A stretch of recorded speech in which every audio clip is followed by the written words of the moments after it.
It was purple Good time nurple. zone, We were talking about purple nurple. Good time zone, everybody, and welcome to Horde of Tales, where we talk about purple and the nurple and the schlurple and the verple, whatever rhymes with that word. My name is Marcus, also known as the Chindividual. I am a pale male Caucasian, dark brown hair, a dark brown beard and glasses, and today I'm wearing a red shirt with the abbreviations for strength, dexterity, constitution, intelligence, charisma, and wisdom printed in yellow on the shirt. I am this stream's Game Master and Chaos Facilitator, and today I am once again accompanied by a group of individuals who look for words that rhyme with purple. And we're going to start out with the first individual here with Serial. Hello there, Serial. Hi, everybody. I'm Serial. Pronouns they, them. I am a Caucasian person wearing a beanie today, black beanie with some red decorations and golden glasses. And I have some eye makeup on and a dark flannel shirt and a tank top underneath. I play Rebus, who is an android, a good boy, a warforged actually, made of metal and wood and kind of patched up here and there with a broken, shattered faceplate. They use any pronouns, usually they, them, and they are a barbarian, so they're ready to try and kick some ass in this terrifying plane that we're in. Perfect. And we love it when Rebus gets to kick some ass and being a good android. All right, thanks for being here, Serial. Let's move over to the next purple contestant. We have Ida. Hi, I'm Aida. My pronouns are she and her. I am a Latina woman with tan skin, dark eyes, dark hair, wavy mess right now, wearing a yellow top with a beige cardigan over it. I am playing Rayn, pronouns she and her as well. She is a Triton sorceress. As a Triton, she has aqua green blue skin, long finned ears, wears a saffron outfit, and has a mop of very tight black seaweed curly hair. And purple? Purple. Great contribution, and glad to have you once again here, Ida, together with Rayn. Moving on for the next, well, he's not purple, but we have this purple thing going. We'll get back to that after introductions. Let's move on to Austin. Hello, I am Austin. Pronouns he, they, and as stated previously, I am not purple. I'm a Caucasian person with a beard and weird hair, and I'm wearing a half dark, half pink flannel. And I play Dythun, and that's a Leonin fighter with pronouns he, him. He's definitely a fighter. And he's like dark colored mane and fur and shiny armor and all the weapons. All the weapons, totally normal fighter skills. That's how we love Dythun over here. Mm-hmm. And that's how we also love Austin over here. Thank you very much. And then last but not least, we have Caro. Yeah, hey, I'm Caro, pronouns she, they. I'm a Caucasian femme with long turquoise hair. Today wearing, because my color palette is so great, a black shirt, but at least the color is black-white. So, yeah, I'm going with that. And I'm going to play Delphine, who uses also she, they pronouns. She is a half-elf with tan skin, rather long, light bluish, wavy hair, a scar over her face, and a tricon hat on her head, and Marcus, you know it? Generally rocking that pirate style. Yeah, indeed. That's one of the lines I wait for every session. At least here to provide a little bit of entertainment. I can go now. Thanks for that, and thanks for all of you for being here. We were already talking before the game about things that rhyme with purple, because if you paid attention to our Twitter before we went live, I posted a little teaser and things that were very purple. And the players came online now, and they saw in our foundry that everything looked very purple. And for a moment, some of them might thought that their video card had died or that their browser was acting up strangely. And so we came to things that rhyme with purple. And there was a little pre-discussion about words that rhyme with purple. And 3 of us were potentially thinking about the same word, which was now already blurted out by Aida at the start of the conversation. What was that again that you shared here? Well, for context, because I had to, I've explained this to a lot of other friends in Europe, for example. At least when I was a little kid, much younger, especially the little boys back then, would run around and scream "purple nurple" and then just reach in through someone's shirt and like pinch and twist. In German, this is a Nippeldreher. Ooh. So also, as since not a native English speaking person, I've looked this up on a web page, like a English word book, and apparently that thing is a cocktail as well. Yes. Yeah, that makes total sense. I'm I'm glad that your browser went in that direction and not the many other directions. No, I have a very good word book that I'm using on the side.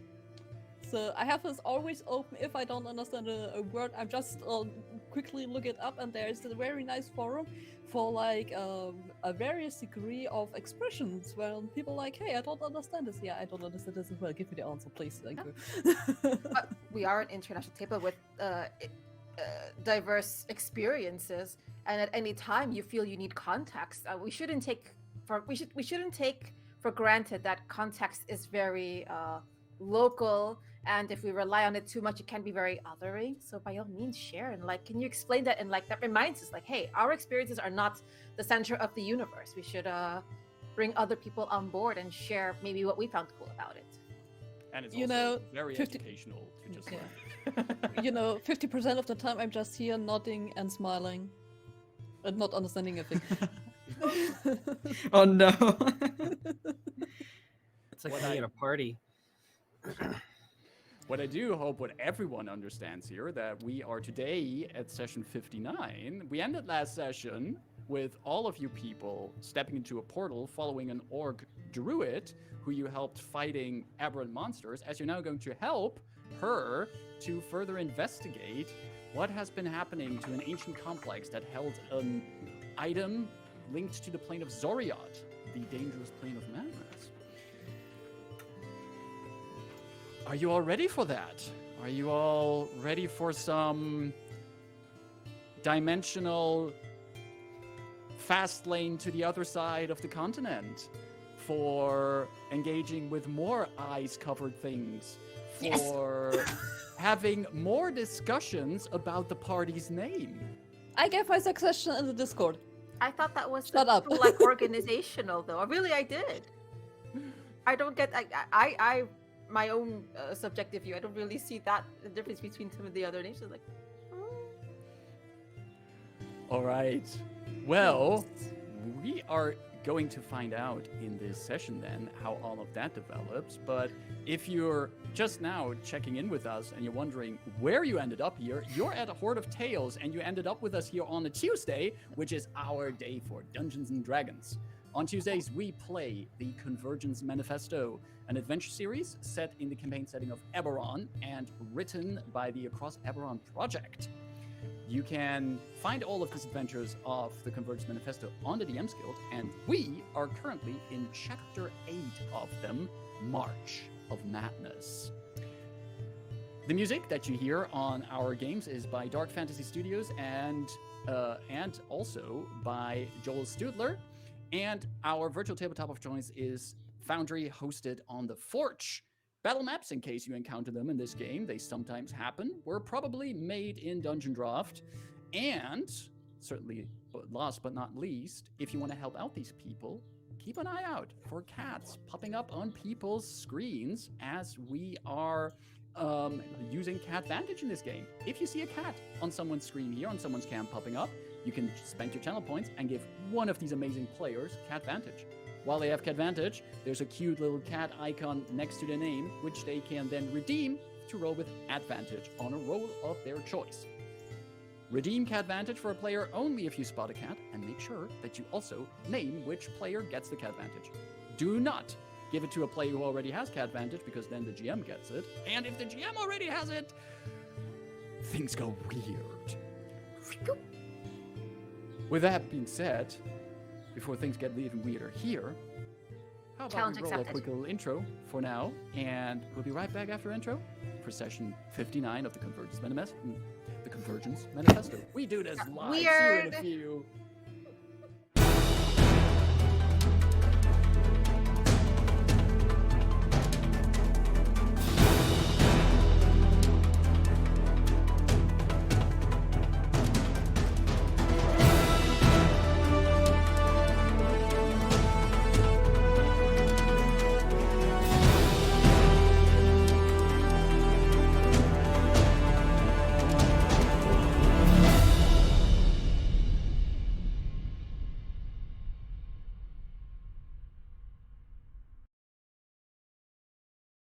Or the POC? And we are go. back.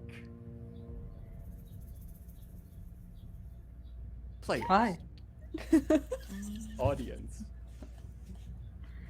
When we ended last session, our heroes had helped a shape-shifting orc druid fighting off dangerous aberrant creatures at what seemed like to be the remains of a temple in the swamps of Khyber. The druid introduced herself as Vola after the fight and revealed that she was pulled here through what seems to be a kind of portal that is linked to an ancient building that she guards in the Shadowmarches, a place of swamps on the other side of the continent. She's also very aware that this teleportation circle has been damaged by force, brute forced open by someone. And the party is pretty sure they know who opened this gate. After some conversation and discussing if they should be working together with this Vola, but noticing that your goals align, you decided that you would take her up on her help and follow her through this gateway to the other side of the continent of Khyber. Before going through, however, there was some time to take care of this strange automaton suit that was left behind by Aurea, have a little bit of conversation among each other, and then, one by one, stepping through that portal. We are going to pick up this session right after all of you have entered the gateway.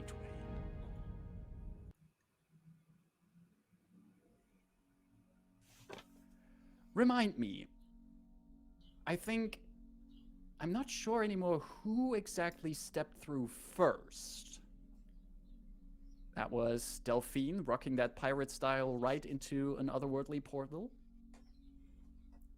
Perfect. Delphine, Yes. you are the first one to feel yourself being sucked into the portal. There is a feeling of your entire body stretching out. And even once that settles back in, once that sensation, that feeling as if your own insides keep moving and shifting, once that feeling fades, as you look at yourself, you see that the edges of your form are thin and almost gas-like, as they seem to be drifting away from you. Everything around you seems to be covered in a kind of purple filter, a layer of color over all of it. And from all angles around you in this dark purple miasma, you hear long warped sounds echoing all around you. Once you settle in there, you see also in front of you, in the same way, also fading at the edges, the form of Vola, the orc druid you had met. She looks at you as if nothing about this is in any way weird to her. She holds onto her staff, and as she looks at you, at the point she wants to say something, you notice that your companions also start appearing next to you. All of them, and all of you see this as well, party, all of you see all of this in this purplish vision, your outlines faded and almost like moving away from you as if you're permanently giving off this kind of smoke that just fades off into the purple darkness around you. Vola says,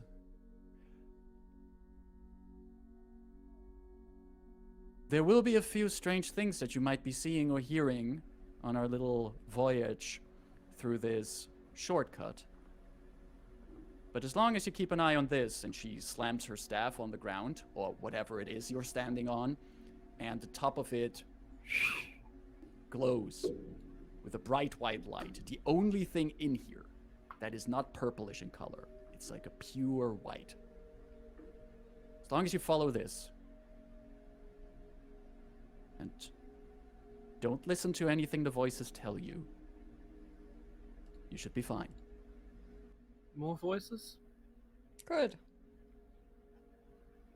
Interesting. Are there always voices?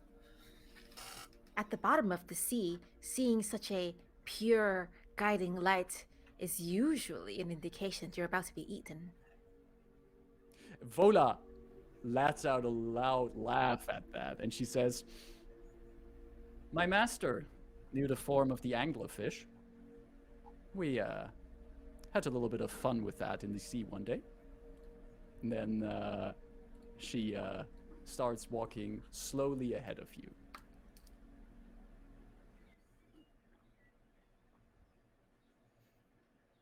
Following. Yeah, follow. Rayn was towards the back, so she'll stay towards the back. All of you follow in a line behind Vola, and you can still see her. All of you can hear her speaking clearly, even though sometimes you have to really focus on her voice, because this cacophony of sounds sometimes just gets really loud. There's these moments as you walk, sometimes it sounds as if right next to you, someone just drops a gigantic crystal vase. You can hear all of these shards splintering apart as if the shard broke within a wind tunnel or something, where the sound just keeps cascading. And then right after that, it sounds like all of that sound is played back in reverse, as if this vase that breaks just becomes whole again. You can hear voices chattering. Sometimes you think that one of your companions is saying something, but then you realize that their voice is coming from a completely different angle. Sometimes the ground that you step on, which feels solid, sometimes gives way underneath your feet. But as you pull out your feet, you're back on solid ground. And this one thing that you just cannot shake on this walk here is the feeling that you are being watched from every possible angle.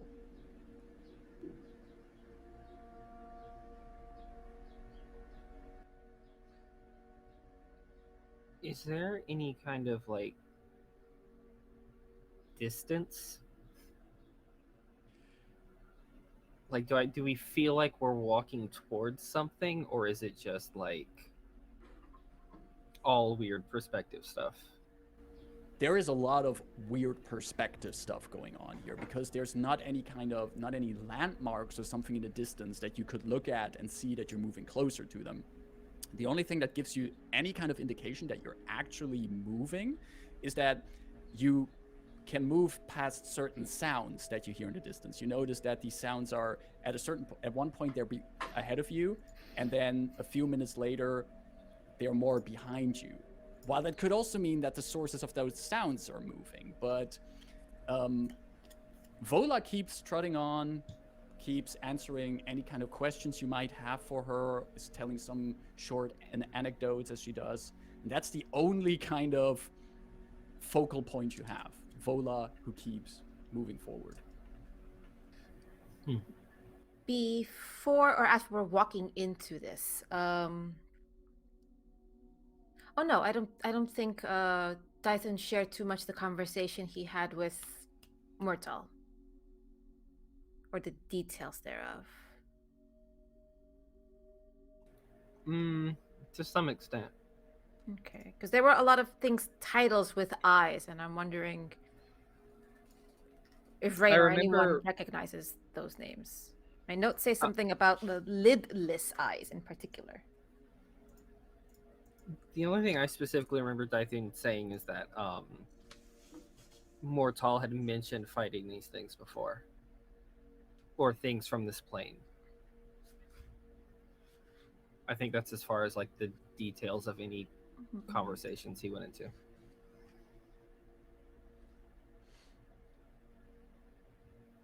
Interesting.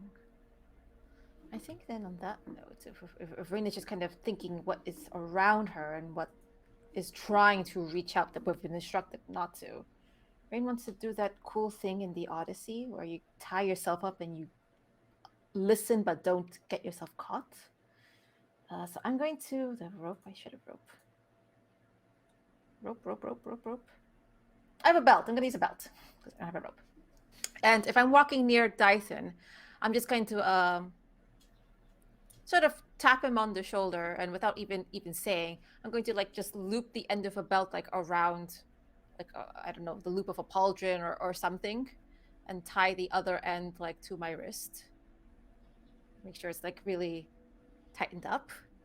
And I'm just going to float up backwards and let myself be pulled like a balloon as Dyson is walking. So you're floating upwards while attached to Dyson. Yep.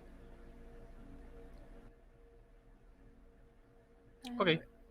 And Rayna's just gonna kind of like lie backwards like she's floating in a pool while getting pulled and be like, internally, hello. Looking up towards what constitutes the ceiling here. Yeah. Gotcha. Hang on to that thought. I'll be right back with you. Oh no. Rebus, you are also in this line of people following Vola. And at a certain point, you look around and you see not too far off from the path that you're on, you notice that in this purple colored darkness, there is a form that appears. It looks like slowly emerging from this darkness, you see what looks like a very old, gnarly tree. And slumped against and in between the roots of that tree, you see an exhausted, heavily breathing, and wounded Aurea Erkoren sitting there.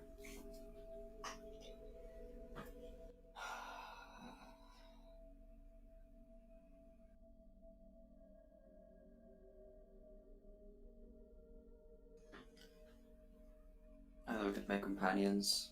I tap Dythun's shoulder. You turn towards your companions, but they are gone. Vola is gone.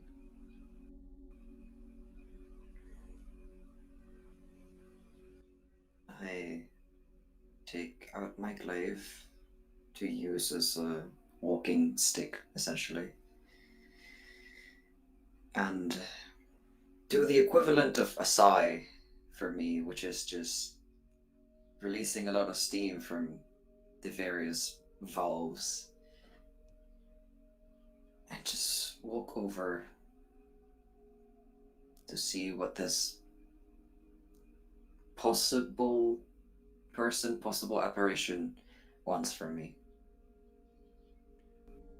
You walk over, And you can now, as you get closer, you can see how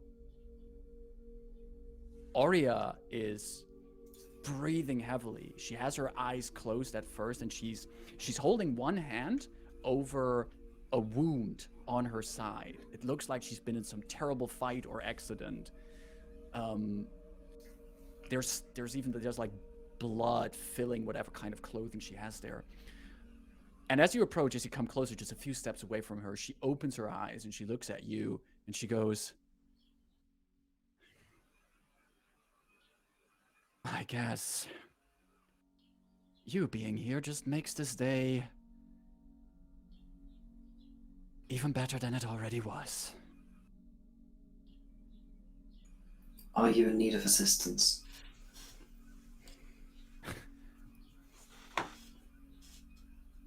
Are you willing to give that? Yes, if you're willing to take it.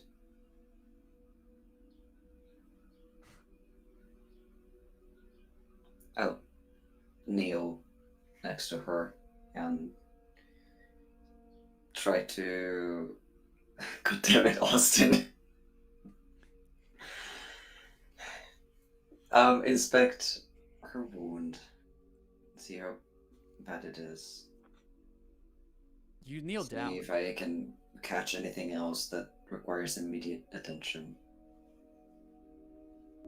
You kneel down, and at first she's hesitant from showing what the wound is.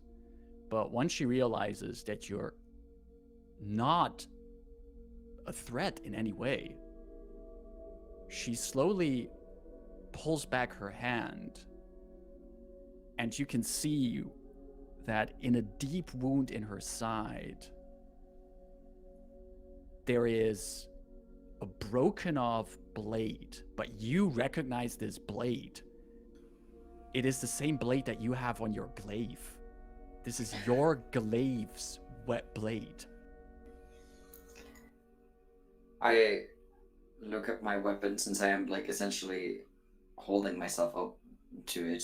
Is there anything wrong with my weapon as of right now? The weapon that you're holding is perfectly fine. Okay, good. I put it down as I fully kneel down.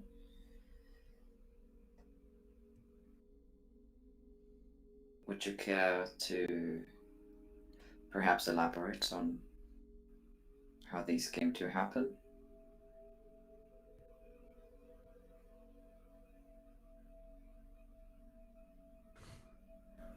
You put it there. It has been festering ever since.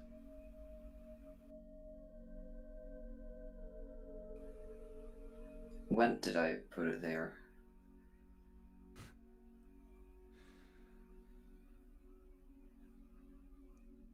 Playing stupid now while I lay dying here.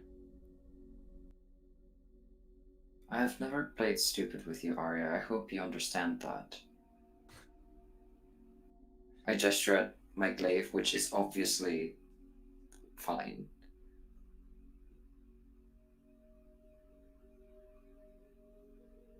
What about that time you were spying on my family? Well, I can hardly say that Andred and I were the same person. I only carry some of their memories, and the more I discover, the more I am certain that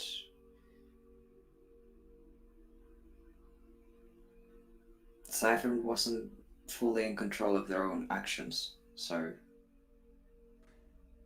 either they were and then we are completely different people, or they weren't and then we might be more similar.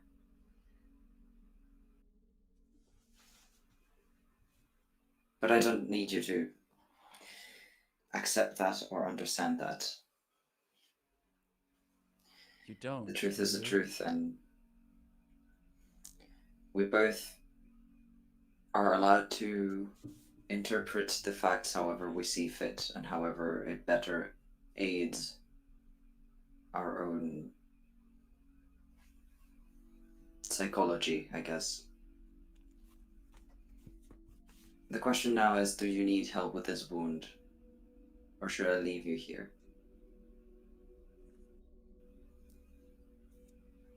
She looks at you for what feels like a full minute with just this blank expression before she actually smiles. Not in a wicked way, not in an unfriendly way, but in a warm way. And as that smile appears on her face, from behind you, there is a white light glowing. And you see that Vola has appeared behind you, her staff glowing with this white light on top. And she says, "My apologies, Rebus. The nature of this gateway can tap into our memories, our experiences, and pull the manifest. I figured as much. I was not aware how powerful this memory of yours is. But I sense that there is a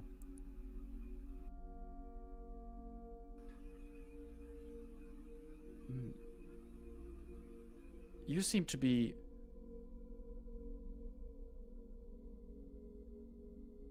able to move on from all of this. So I do not know exactly what this is. I have some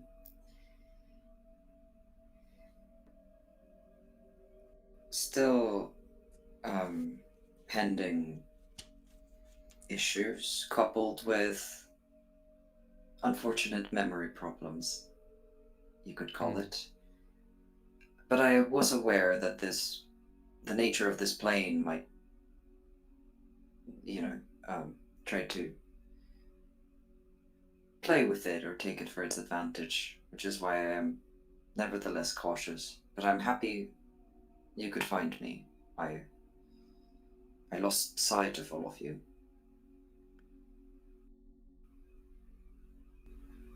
The way that you handled this shows that you might have some good chances in dealing with other things the plane of Zoriat could throw at you. I'm sure they will find me equally entertaining. Believe me. You mentioned I look back at Arya. Is she still there? Arya is gone, but what still lies there at these roots is this top shard of the blade of your glaive that was in her wound.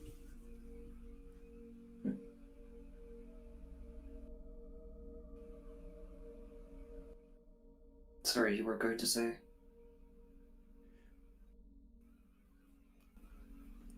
You mentioned that you have some memory loss issues? Yes, unfortunately. Not as much as before, but I think that was sadly built into me in a way. I have not much practical experience with the Warforged. I haven't met many before yet, though in some of the settlements that I come to sometimes, I find more and more Warforged seeking for a place for themselves, but I almost get the feeling that in your position, you're kind of seeking yourself in a different way. I was Do you think you've for a already long time. found yourself? I think I have lost interest in that particular quest. Don't get me wrong, I am still quite curious about, and I will start to stand up. Could I take this, or would that be unwise? I gesture at the shard of the blade. She looks and says, what do you mean? And you look back and the shard is gone as well. Ah, never mind then. Better not have touched it. I am still very curious about filling in some of the voids in my memory, but for continuity's sake, and to make sure I right any wrongs that I might have caused, or I leave no open ends, and but given the very nature of my memory loss and also some of my actions in the past, I've come to terms with the fact that I was given a new life, a brand new start, and I was able to make my own decisions, which it is basically what every being is given, right? At the very start. So I think my journey is no different from anybody else's. Vola just listens as she starts guiding you back to wherever the rest of the group is, and she says, I have nothing to add to that. It sounds like you have given this a lot of thought. I probably more than I should have. Then again, traveling with this wonderful party has a lot of useful distractions, so... She smiles, and she then waves with her staff one time, and this purple darkness opens in front of you for a moment, and you see the rest of the party standing there. Now, party, from your angle, what happened in your view is that you were walking with Rayn floating, attached to Daithun, and you just saw Rebus was gone, then you blinked with your eyes, then Vola was gone, and then you blinked again, and both of them are back again in front of you.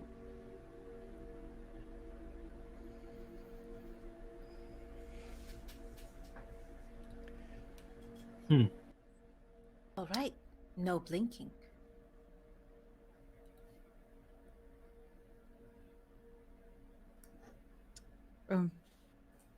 Hi everyone. Apologies. Got a bit lost for a moment. We should probably keep each other close. I still have some rope in my bag if you'd like to hold on to it. Is it somewhere you want to go, or is it somewhere you were taken? Oh, I was not aware of my, what is this called? Deviation of the path. It just happened, so... Was it beneficial? You don't seem upset. Uncertain as of yet, but I am fine. It wasn't harmful, if that's Well, at least that. what concerns you. Vola says, I think they hardly even noticed that we were gone. There are some ways of tricking time in this place, which is one of the ways that we're making this travel possible anyway. Like I will folding up start the to pull out timeline like a table, like a paper. I'll start to pull out one of the rope bundles I have. Just hand part of it to everyone. I'm not actually tying any knots because if we need to scatter or we get into battle, I don't want us to be tied together. But if everyone can hold on to, if everyone can hold on to it, there will be time for Shivari later. Excellent. Oh, I do not that's want it to good. be. I do not want it to be a hindrance. Gotcha. I Just think making sure. even floating Rayn takes a bit of the rope. It just kind of like just loops it around her wrist with the belt. That's also she belted to Dyson. Just this line of rope going. Rayn Yeah. is like a one of those big ass balloons in parades. She can get one of the ends of the rope, so it can just end up there. I know she's stuck on a light post. Not like Sonic the Rayn. Hedgehog. You're floating, right? And as you take some of that rope, you've been looking at what should be the ceiling in this place. Yeah, just kind of being pulled like a kite. Yeah. However Dyson steps are, whether they're smooth or whether it feels like he's going uphill or downhill, balloon Rayn just kind of floats and just lets herself be taken by this current. She just kind of sits in it, Right. looks around, tries to make eye contact, tries to see who wins or loses the staring games, and then catches interest in something else. She's trying to take it all in, but she's still always trying to be conscious of the physical sensation of the things around her literal lifelines. Gotcha. That makes sense. Shortly after Rebus and Vola returned, and you took that rope, you start looking back up, and you do your metaphysical staring contests with whatever seems to be looking at you, this sensation of people looking at you. And at one point you look towards the ceiling, and a part of this purple darkness above you seems to become a little bit lighter in tone and partially transparent. And you can see, looking down on you, the silhouette of what looks like a person just looking down at you, as if they're looking at you through milky purple-colored glass. Rayn kind of raises her hands up, and with the frame of mind that if this is a dream and we're lucidly dreaming, maybe I have just as much control here as what is control here.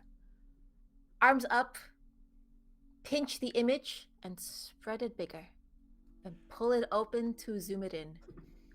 Zoom, enhance. Yes. That's exactly what you do. And once you finish your enhance move, you are right underneath this transparent piece of the ceiling, looking at this shadowy form on the other side of the milky glass, which is now leaning in closer. And you see from what looks like its face, you see from the silhouette, it looks like it just has a fairly large head, but as it leans in closer, you see that the silhouette, the outlines of the head, not really sure because you can't see the details through this. It looks like it has some weird color or something as you get closer, but now it's also reaching out with one of its arms and puts a 3 fingers and 1 thumb hand on this milky purple glass. Hello there. Which one of us is trapped? The figure leans closer, and you can now see that what you thought was a color moves, and you see what looks like 2 of these tentacles moving away from the head. No response to your question. Daithun. Do I notice Rayn like talking to something and like doing shit? You look at your belt and the part of the rope, and you are now trapped in the moment of realizing that Rayn is gone. Fuck. Which brings us back to what Rayn is currently doing in that moment, in this, what others might experience as a split second. Would the belt and the rope still be floating up but attached to nothing? Yes. Cool. Maybe. Hold on. She's invisible. That's You're not good blindsight, intelligence. you know. Did you just roll an intelligence check? I did. I did. He's invisible. I don't know what's going on. I got a -1. Rayn, you get no response to your question, but this strange silhouette has moved closer to the milky glass. I'm sorry, I'm supposed to be talking to a group.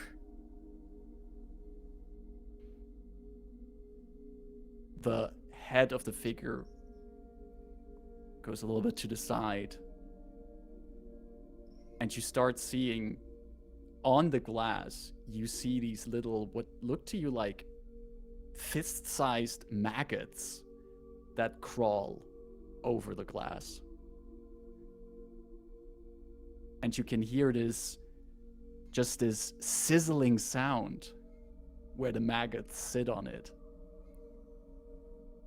And the ceiling on your side starts to get small holes in it.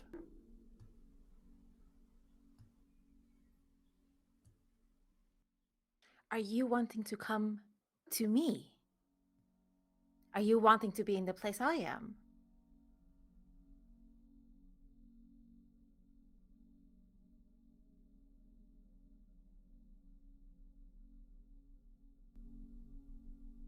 A voice in your head, smooth as silk, voice of someone who practiced in rhetorics and knowing how to present themselves linguistically. That would be one of the options. But you seem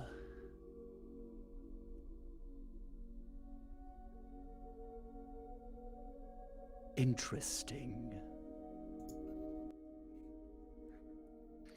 Let's change the context. And if I see the giant maggots trying to disintegrate the glass before me, Rayn wants to try to snap her fingers and be seated at a very long banquet table. Each of those giant maggots at their own high-backed seat with little bow ties or little handkerchiefs on suits, and Rayn at one end of the table between lots of food in between them, and at the other end, whoever wants to be talking, whether I see their face or not.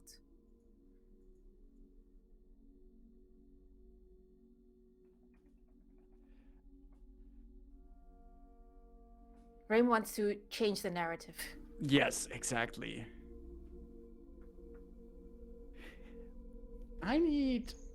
You're going to make me a contested intelligence roll. I don't like those. Contested by whatever is on the other side of this glass. And this is a check. Just a straight intelligence check, just your intelligence. Okay. Not like a persuasion or a... Okay. And that's a straight roll for me. Come on. Oh!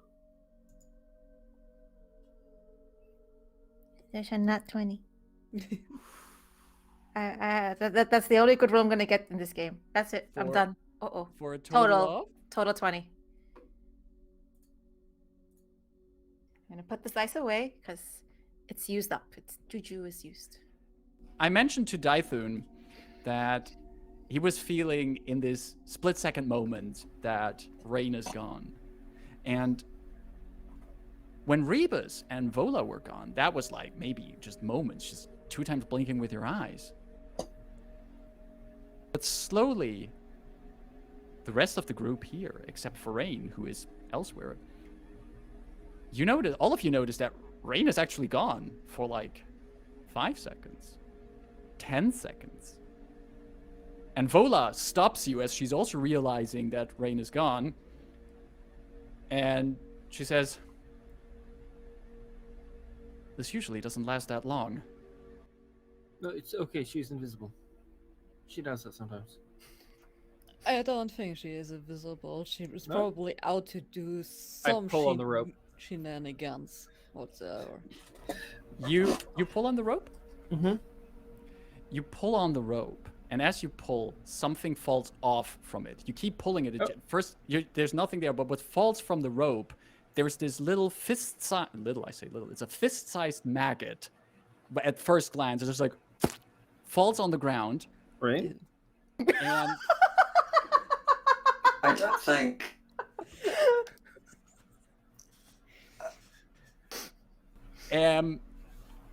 As it lands there next to you, Daithun, you see that the maggot moves, this slimy, fleshy body, and then it turns towards you, seems to be moving its front end up, and its forehead splits open into 4 parts in this like predator-like maggot mouth, and it just leaps at you. Can I shoot I'd like it? to try and catch it with my glaive before it does that. I was first quickly rolling an attack roll, but I'm pretty sure that a 10 doesn't hit Daithun. So I'm gonna repost that. so there's a riposte, there's someone deflecting with a glaive, and there's someone shooting the poor thing. Poor thing. And there's a ching ching shot at it, and just the few remains of what used to be a strange, disgusting maggot that now lingers on the ground between the 3 of you. Yeah, I never liked insects. They're just straight up disgusting. That was not an What? insect. And it wasn't Rain. So, where is Rain? Rayn, in the meantime, you've imagined this banquet, right? Like a long table, like typical, like old European medieval castle. Spreads of food. The maggots sitting at the table also have like a nice plate of rotting meat in front of them. You are seated at this ridiculously long table indeed. Chairs for each of these little maggots. They have bow ties on. They have tiny plates in front of them. They don't have hands to use the tiny cutlery in front of them. But on the far end of the table, on a chair with this really high back to it, separated from you by distance and a buffet of what you first thought was like minced meat, but as you look over the table, is definitely not minced meat. You see on the other end of the table, in a smooth, dark suit, a tall figure with long, pale blue arms. Pale blue skin extending up towards this long head that has a massive end wherever the brain of this creature is. And instead of a mouth, 4 tentacles dangle around. Is Rayn familiar with these kind of individuals? Heard of? Make me, if you would please do so, an Arcana check. No, she would not. This total 4. You? The only thing this reminds you of is like, A I mean, it miniature has kraken. tentacles. You hear in your head this voice again. Oh, you are not the first one to call me that. And quite impressive. You've forced your will against mine? Fascinating. You are using this interdimensional fast lane, aren't you?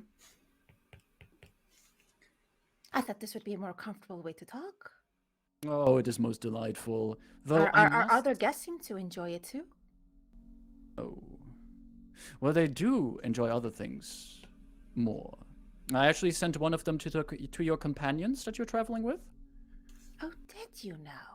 I'm sure my companions have met them with the kindness and highs of hospitalities. I see. You do not understand in what kind of danger you are, do you? Maybe I know exactly. And I am here nonetheless. You are not sweating. You're not shaking. You're not. The sweat part can be explained by my physiology. I am originally a water living entity, and as such, sweat glands are a bit different than the typical humanoid. I see, I see. The creature gets up. Does not move the chair back with its own body. It elevates itself up, and the chair moves back by itself. The figure floats upwards, feet dangling over this disgusting buffet. Fingertips put together. It starts floating over the banquet table towards you. Oh, one moment, and I'll use telekinesis to pull the chair back into the table. Figure stops, looks over their shoulder, looks back at you, and keeps floating towards you. I must say, it's been a while since I feasted on something that is not afraid of me.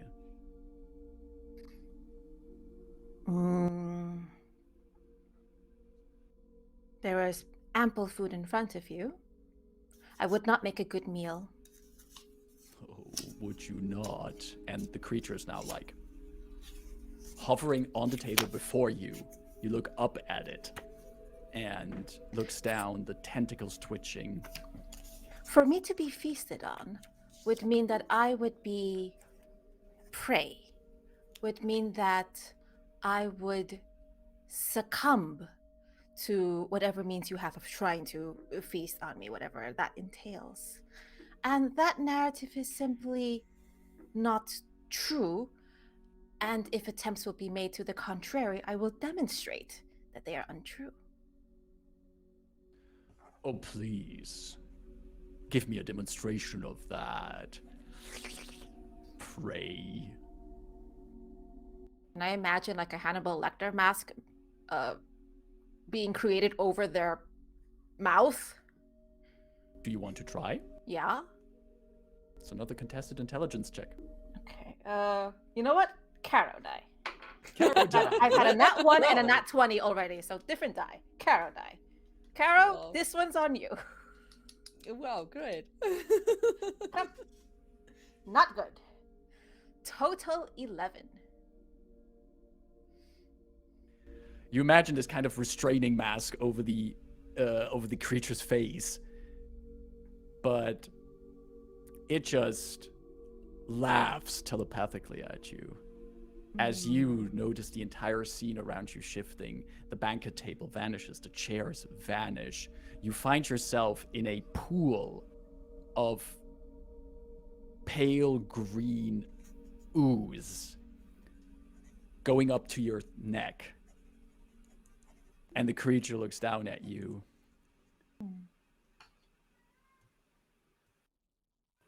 Now this is a banquet that I enjoy. Oh, you And- like soup? With bits in it. And as it says that, you see moving through that pale ooze, swimming through it, are more of these fist-sized maggots coming towards you. And one of them breaches the surface and unfolds its predator face towards you. Can Rayn cast a spell? Would you like to try? This is gonna hurt. This is gonna hurt very much. My guest is like floating right next to me. Right above you, like really looking down into this pool. Really Into his looking bowl of soup, basically. down into the soup. Okay. I want to cast at the. Is the casting here mechanical or is it storytelling? It would be mechanical, and there Then- might even be mechanical effects that follow up here. Yes, then I want to cast at 3rd level an ice knife, point blank, even if I am within that range, because everything within 5 feet can also get hit. No, wait, sorry, I misspoke. That is not the spell. I want to do an ice spell, but that's not what I meant. What's the Snillock Snowball? It's the um, freezing one I have. Where the hell are you? Or did I get rid of it when I leveled up? Maybe I did that. You changed your spell list. I changed my spell list. Yep, Rhymes Binding Ice. So let's do that at 3rd level as well. Rhymes Binding Eyes. Yep. A burst of cold energy emanates from you in a 30-foot cone. Each creature in that area must make a Constitution saving throw. So I'll right. even if I have to go further deeper into the liquid to get as much as I can, including the caster, including my buddy. DC 16. Constitution saving throw, right? Yep. And I mark up Okay, as well. make one for yourself as well, please. I have resistance to this. Yeah. Con. Oh, jeez. 16, what's the DC, right? Yep. I have made my own DC with a 25 total. I missed a DC by 1. Yay! All the other maggots. And yeah, I'm just gonna make one roll for the maggots. Mm-hmm. Oh, pfft. Yeah, they missed it by like a lot. Gazillion. What does it look like when you fling that? What is that? I'm watching it get close to me, and I see the other maggots in the pool with me. So Rayn is actually going to sink further back down, and as she's going into the liquid, she's like, "Ooh," and just kind of blow this cone of ice. And her intention is to freeze everything around. You blow that out, and at first you see the water around you all freezing up in the cold. More of these maggots just frozen in these blocks of ice. But as this ice starts covering your targets, you shaking off this hindering effects of it, you notice where the ice takes hold, underneath the ice, eyes appear. Like you've seen on Ice White Isle, like you've seen when you first saw the entity. And even as this creature that you're blasting with it, this tentacle-faced thing, starts being covered by the ice, you see underneath that more of these eyes, lidless in their form, appearing. And you hear in your head just a distant voice going, "No, this one's mine." And the brain-eating, tentacle-faced creature shrieks out in pain as And take it 17 cold damage. That's quite some cold damage.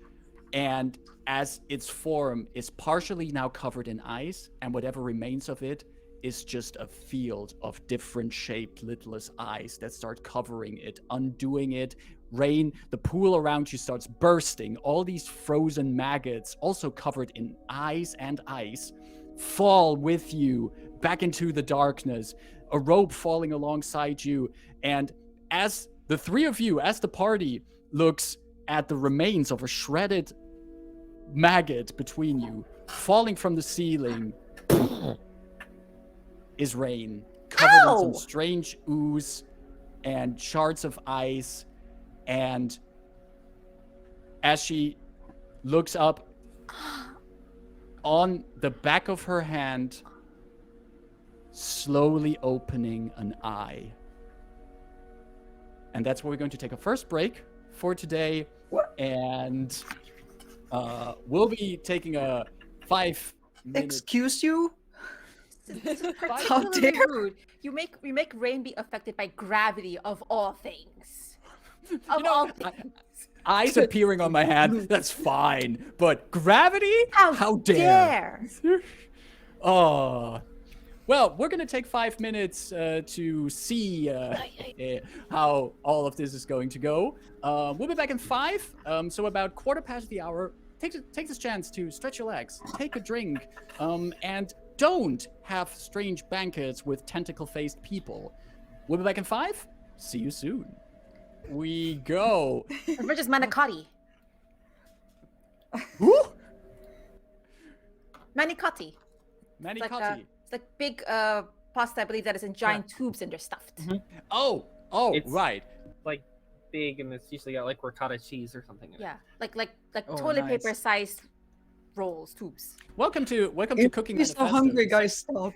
Yeah, the second part of the session will just be about different versions of pasta and not about what we did in the first part of the session, but we're back.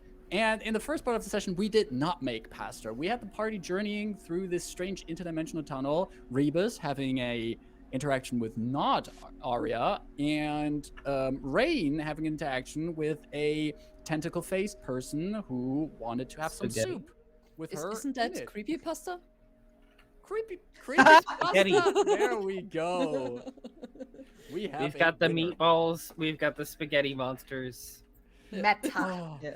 it all comes together. But where we left off before the break, Rayn literally fell back towards the party, covered in some strange goose, and on the back of her hand, an eye appearing, lidless and just not moving. I think Dyson like goes down to like reach out a hand to help Rayn up, and then it's like, what was that? I want to, as hard as I can, smash the back of my hand onto the ground with the intent to injure it and or myself. But can you You- see out of it, first of all? Look, I think for this point, Rayn is like, nope, smash. You smash it through the ground. You hear a squishing sound, and you hurt yourself. You hurt yourself. Your back of the hand. You feel like it hurts, but followed up by a squishing sound. And as you move your hand back, the eye is stuck to the ground, and it's just as if it had been in the ground before, and it just looks at you upwards. It's That's no longer on worse. the back of your That's hand. worse. Oh, okay. That's worse. Everyone back. Stay, don't touch it. You pervert! I am wearing a skirt, and this is where you put your eye. How dare you? The indignity! Don't you know that we are in a modern era, and there are rights? You do not get to behave this way. Turn your gaze elsewhere Yeah. now. Well, I think you stab it. Mm-hmm. With my magical sword. Yeah, right after Rayn is done saying that, you put your sword in there, and another squishing sound, and before you know it, it just dissolves into this gray, yellowy goo that just slurps away, and the eye is no more. Pervert! Vola is seeing all of that happening, and if Daithun wasn't so fast with his weapons, she was already with her staff, ready in position to also stab the eye, but she sees that was solved, and she looks over at Rayn. Are you okay? Anything else wrong with my arm, with my hand? Your Am hand I is fine, wounded? except that you have you see the place where you smacked it against the ground. It's a little bit red now, but it's fine again.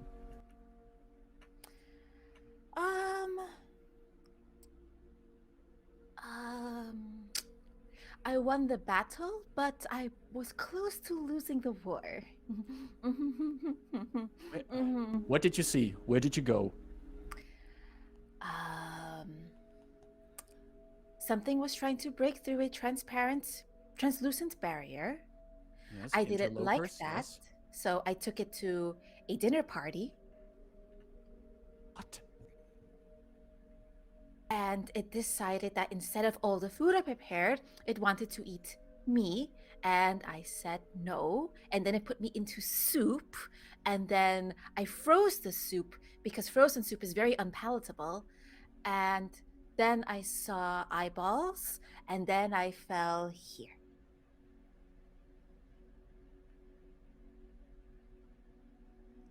Am I to understand that whatever you met there, I don't think that wherever you went there was a banquet table there already. You say you took it there. Yes. You forced your will upon this place. There are many wills here. Why can't our will be the one in control every now and then? Oh, I am not judging you. It's quite respectable that you do that. It's one of the ways to get through. I'm constantly, as I'm talking to you, I'm focusing on forcing my will on this pathway. I want to force my will to have a sandwich in my hands. For a brief moment, you see a beautifully packed sub just with all the kinds of foods you want in both of your hands. Oh no. It's a foot Yeah. long. Typhoon's only weakness. It's not just a foot We long, will it's lose 2 him. feet. It's a 2 feet long. It's Oh, big no. it's big enough to trigger opportunity attacks. But It's a hoagie. yeah, it's a full-blown hoagie. But as you look at it, it then just fades as quick as it came. The beauty gone. I don't like this place. There were indeed at least 2 wills at hand.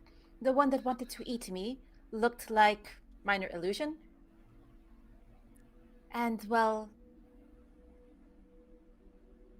the eyeballed, the lidless one. Vola is still at the minor illusion that you showed her. Mm-hmm. And she's like, we need to move? It was a miniature kraken. We have these in the sea, but much bigger. That's another servant of the Dalkir.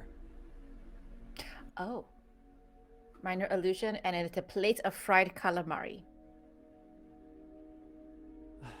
This is bad. It's been a while since I had an intrusion from a mind flayer, but this is all kinds of bad. But I must commend you. If you succeeded in forcing your will against the will of a mind flayer, have you ever considered a career as a gatekeeper?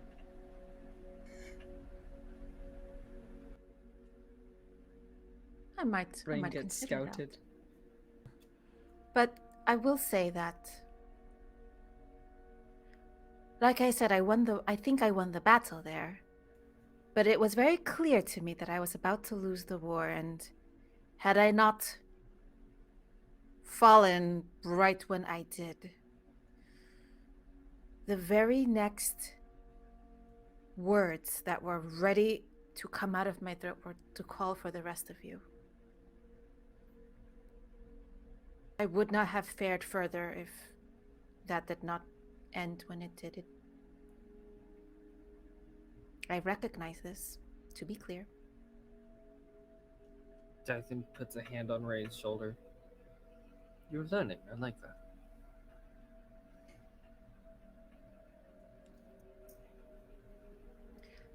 Did the rope help at all? Is the I belt was going to still say, we're floating happy to be there. upwards? Because there were 2 things belt she has tethered also- herself to. The belt has also come to the ground, Mhm. along with the rope.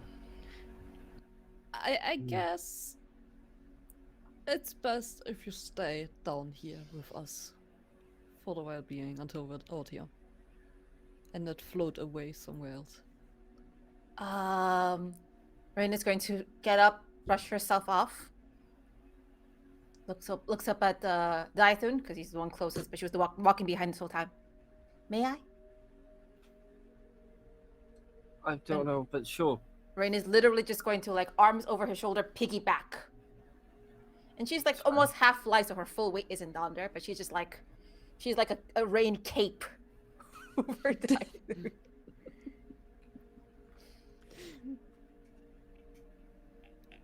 Dyson's fine with this. You have Rayn on your back, the party once again reunited, as you follow Vola, who has picked up the pace significantly. You continue this march for what feels like at least another hour, until Vola stops, just as you also all to stop, and says, "This must be it.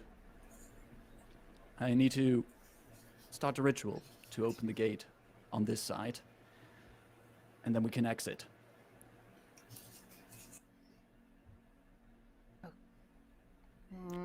Anything we need to watch out while you're doing that? Well, any kind of intrusions, if you could keep my back clear, that would be very helpful. under normal conditions, it's already pretty exciting to do this on your own, but I'm afraid these are not normal conditions. We're already being stalked by mind flayers and people who blow up parts of the teleportation circles. So any kind of assistance in that would help. In full transparency, as mentioned, I have been visited by these the entity which owns all of these eyes, and I did make a specific effort to distance myself from your ritual in case that imperiled the situation. Will such measures be necessary, as you seem to be doing them in full view of it anyway? You see Vola realizing what you're saying is correct and complicates things. She looks at you, and you see her, she says, she's speaking to herself slowly. She says like, fuck, and goes, distance doesn't really matter in this place. It's your presence here. That's the thing. On a scale of 1 to 10, how much did you have this entity? How much have you given it? Has it only been in your mind speaking to you? Has it ever taken control of your body? Has it ever... You mentioned that you and your companions, you've been with other planes. Have you ever been with that entity to another plane?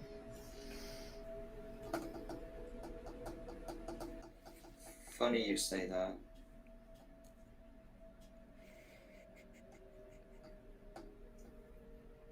It's precisely where we first encountered a more physical manifestation of it. Which plane?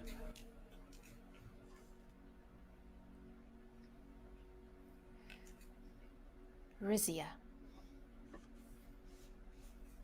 Rizia? Rizia. Very cold. Problematic. Well, at least it's not Mabar. Yeah, we wouldn't. Comma. There. Oh no. You... Question, how did you even get to Mabar? Long story. I Dead. will happily be shared. Give me the short version. I went into a portal and could not turn back. Oh, because the living don't go to Mabar. Yeah, I did. How did you get back? Because I Dead. am who I am. Yes, I died and then I came back. Guys, a little more drama, please. Died, then came back, then was revived in that order. Who revived you?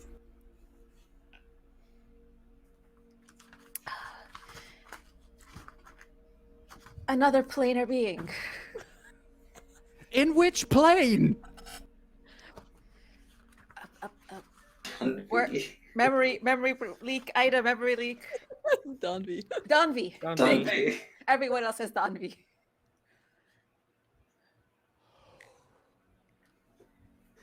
This is all me. I should have asked this Just before we seeing got her here. lose it. I'm sorry. Alright, okay. Rayn, we're beyond that. Would you take 10 steps back, please? Should we Delphine. mention there was a planar Yeah. item put into a bag of holding that exploded, or is that irrelevant now? She snaps her back to you and her head goes towards you. And she's about to say something, but then she realizes there's other issues right now. Turns back towards Delphine. Delphine, would you be so kind to stand next to Rayn? I'm not sure if When this might someone help, realizes- but sure. When someone realizes that they're traveling with a bunch of just it's Does fine. Rebus speak up either? Because they've also been touched. Yeah. As Ida the player, not Rayn.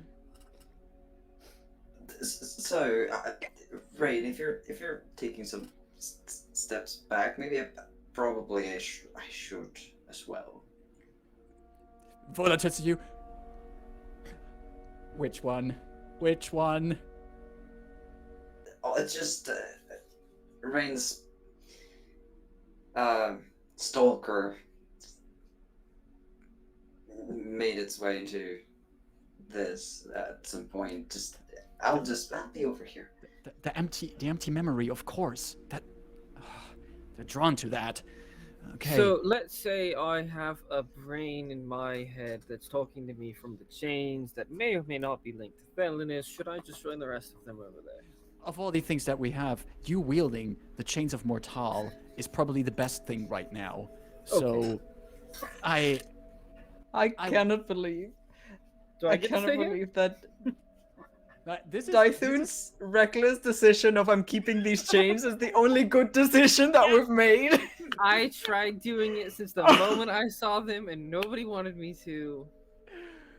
But this is also such a beautiful summary of so many things now coming together. This is great. They're converging.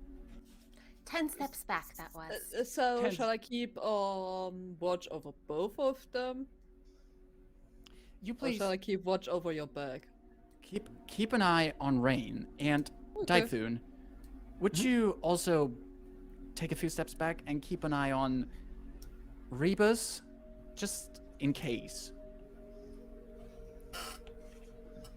Look, there's a lot of things that are currently happening, and I just want to reduce the risk of anything going wrong right now. And she waits until everyone is in position, and then she stands there. She puts the staff down, the tip of the staff on the ground, and it just stands still there in perfect balance as she gives one last look over to the party. She sits down on the ground, crosses her legs, closes her eyes, and she starts calming down her breath as good as she can under the circumstances that have just been illustrated to her. While she does that, slowly sinking into her meditation, is there anything the party does while that is going on? Now, I mean, you're all close to each other now anyway. I imagine we're spread out, but in pairs. Yeah. Just leaning into Rayn. I think this lowers your chances of becoming A gatekeeper? a gatekeeper. I think that's what they call themselves. Well, I mean, the goal is lofty and everything, but maybe a bit too humble for me. It's not really entertaining, isn't it? I mean, it could be very entertaining, but if you don't have someone else to kind of share that with, it's all about finding someone to share in the adventures you collect. Don't you agree?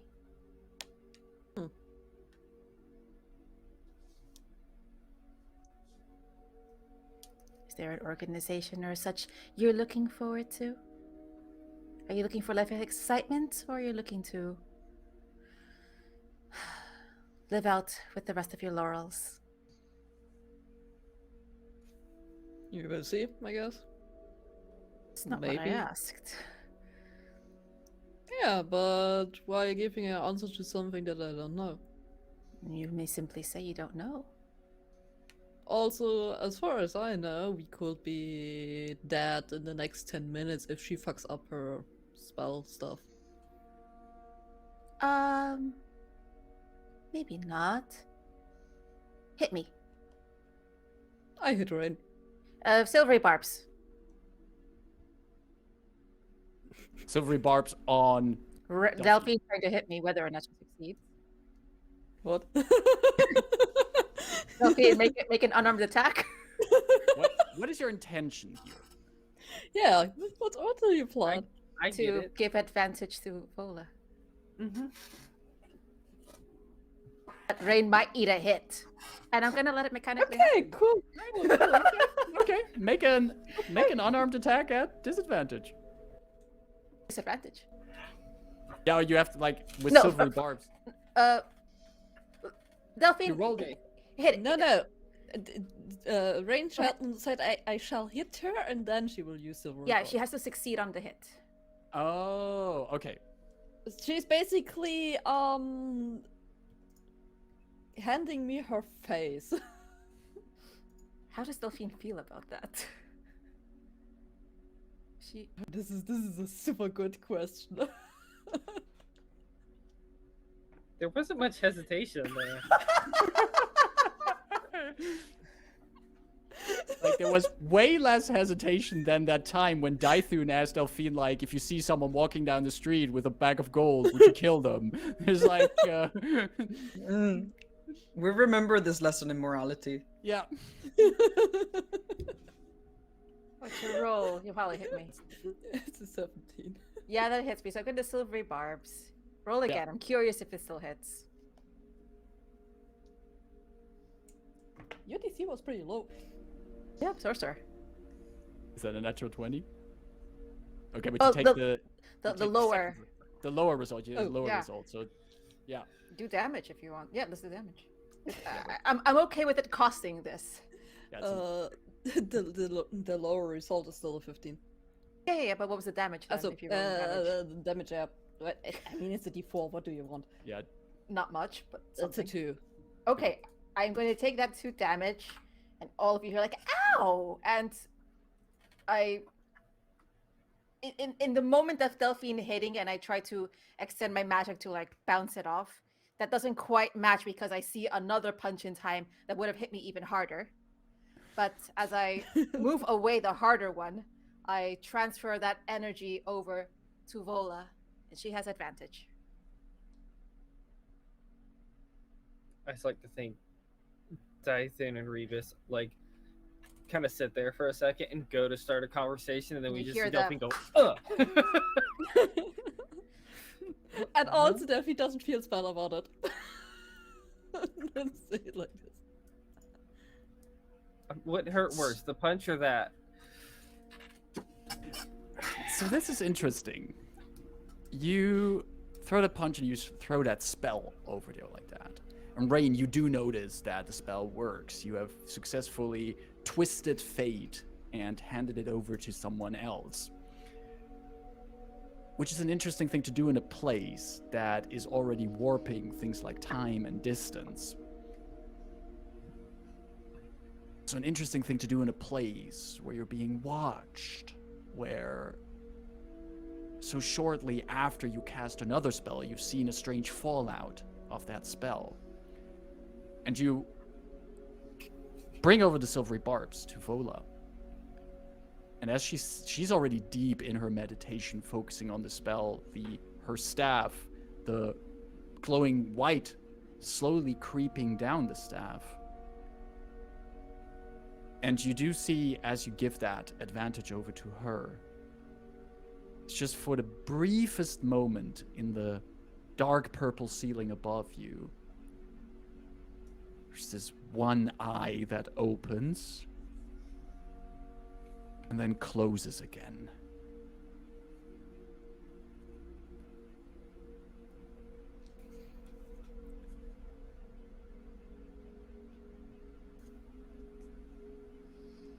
Don't like that.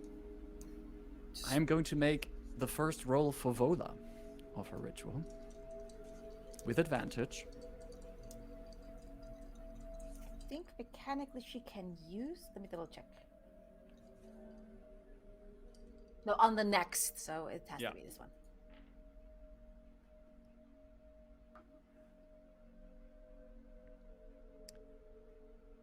The white light goes further down the staff, and as it glows, you see that on the outside of the staff, buds of plants and sprouts of flowers start growing out and grow down the staff closer towards the ground. As you start getting this feeling as if things around you become more solid, you actually start noticing like there's fresh air. You're actually inhaling actual air right now. You're not sure what you've been inhaling all the way through this tunnel, but now you notice, oh, this is what air feels like. This is what it feels like to breathe. But Vola is further concentrated on this ritual, and she... Oh. Do I need to take another hit? She sinks deeper into the spell. And by this point, the plants that grow along the staff, the roots that start reaching down, they start reaching into the ground of this place, actually rooting the staff in place.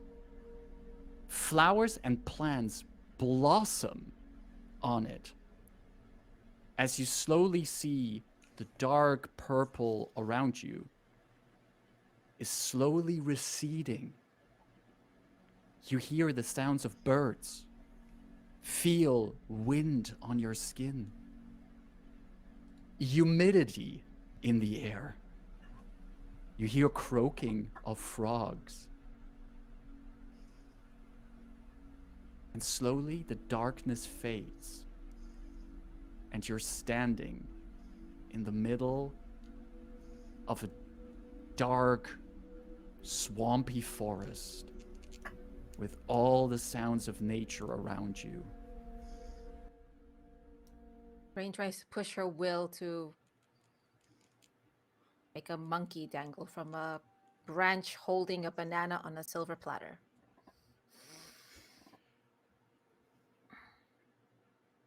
The only thing that you see dangling from a tree here are vines. And there's like this toucan-like bird sitting on one branch, just looks at you a little bit confused. Do you have a banana? Or that's what's just on your that's what's on your face.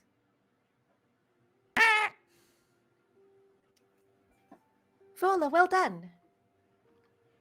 Vola opens her eyes. And she's like, you see there's a weight coming off of her shoulders. Oh, God. She looks at all of you. Rayn has a shiner on her face. I'm not seeing any additional eyes on any of you.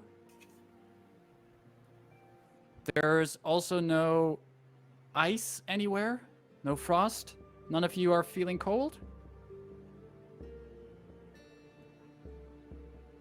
Is anyone's favorite number a prime number? What's a prime number? Well, I am quite fond of the number 29, but... Alright, but if I gave you something... If I gave you 28 things of something, that would still be okay for you, right? Well, I'm sure that would depend on the thing, but mostly yes. Okay, we're good. None of you... All of you have a pulse, except for Rebus. I'm not sure how that works with you, but...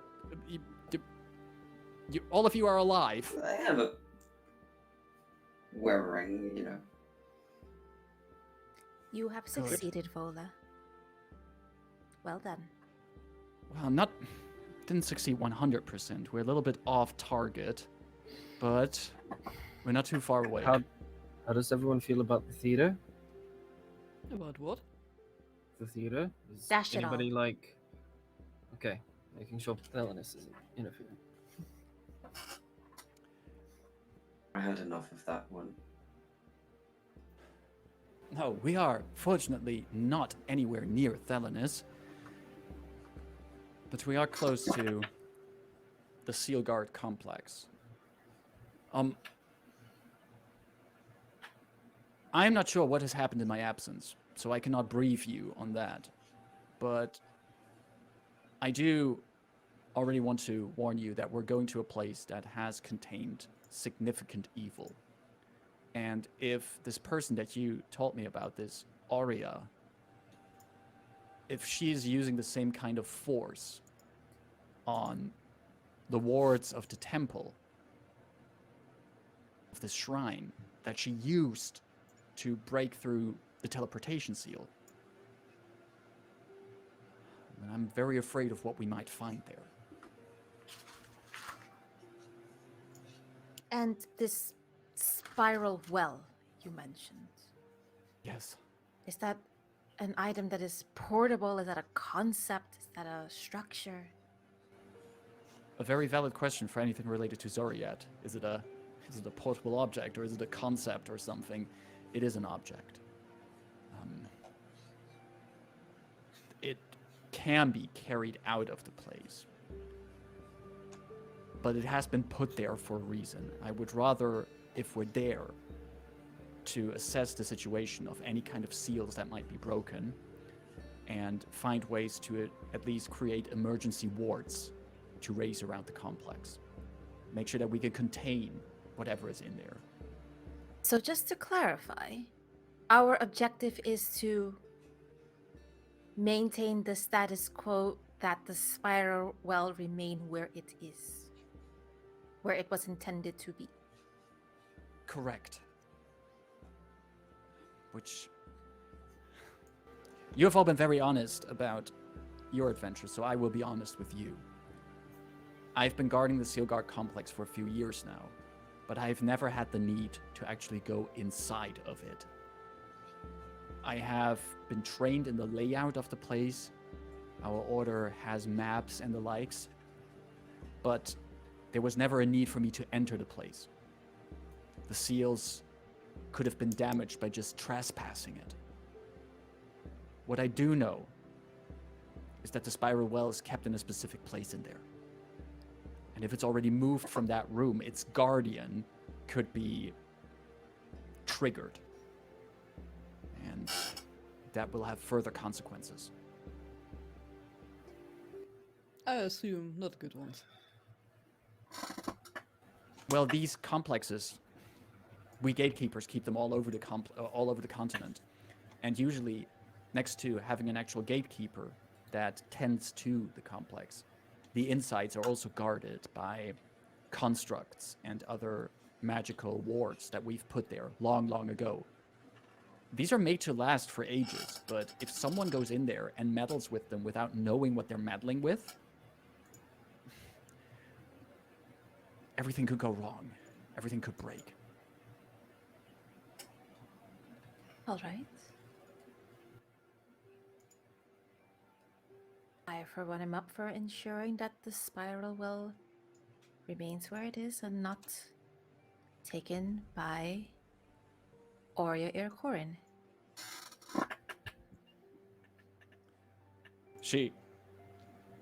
Vola looks at Rebus at the mention of that name, and looks at Rebus but addresses the whole party. This Oria, you mentioned she is driven by revenge. Sorrow disguised as revenge in order to give the feeling a use, I assume. And is she the one that have you been visiting and dealing with all these planes to fight her?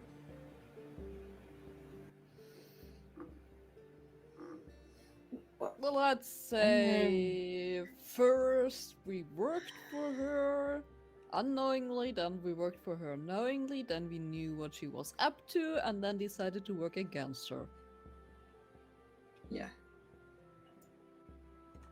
Or maybe our exposure and the knowledge we have gleaned from the other planes can serve as a sort of arsenal to push back Zoriat specifically. There might actually be a way.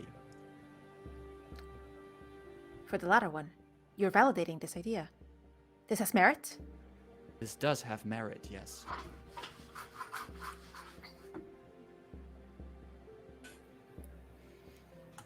I have no experience in manipulating other planar forces for that, but if only you had next to the chains any other of these planar objects on you that we could use for this. Well, Dyson reaches in his backpack. Rebus had it. Oh yeah, Rebus had it last. You're right. Yeah, Rebus had it last, yeah.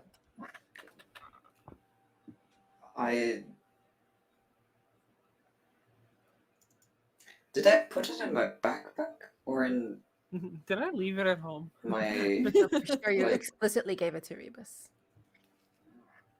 I don't think Saria was in the session that time, but Yeah, we gave it to Rebus because of like, hey, do you want to have a chat? yeah, Yeah. chit chat. Yeah, I remember that.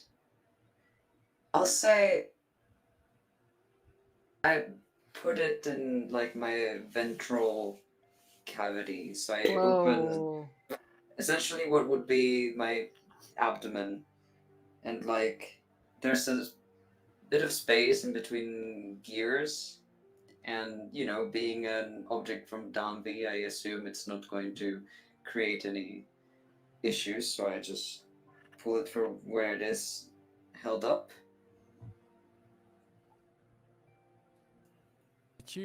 Oh, it feels funny. Did you have that? Did Rebus have that in that place, like basically for this entire journey so far? Yeah, probably. I feel like I feel more comfortable if it's not in a backpack where I could lose it or yeah. Absolutely. And you do notice as But I you, am kind of a cupboard, so it's fine. Wow. I mean, Don't- I don't- didn't know don't- you two got so close.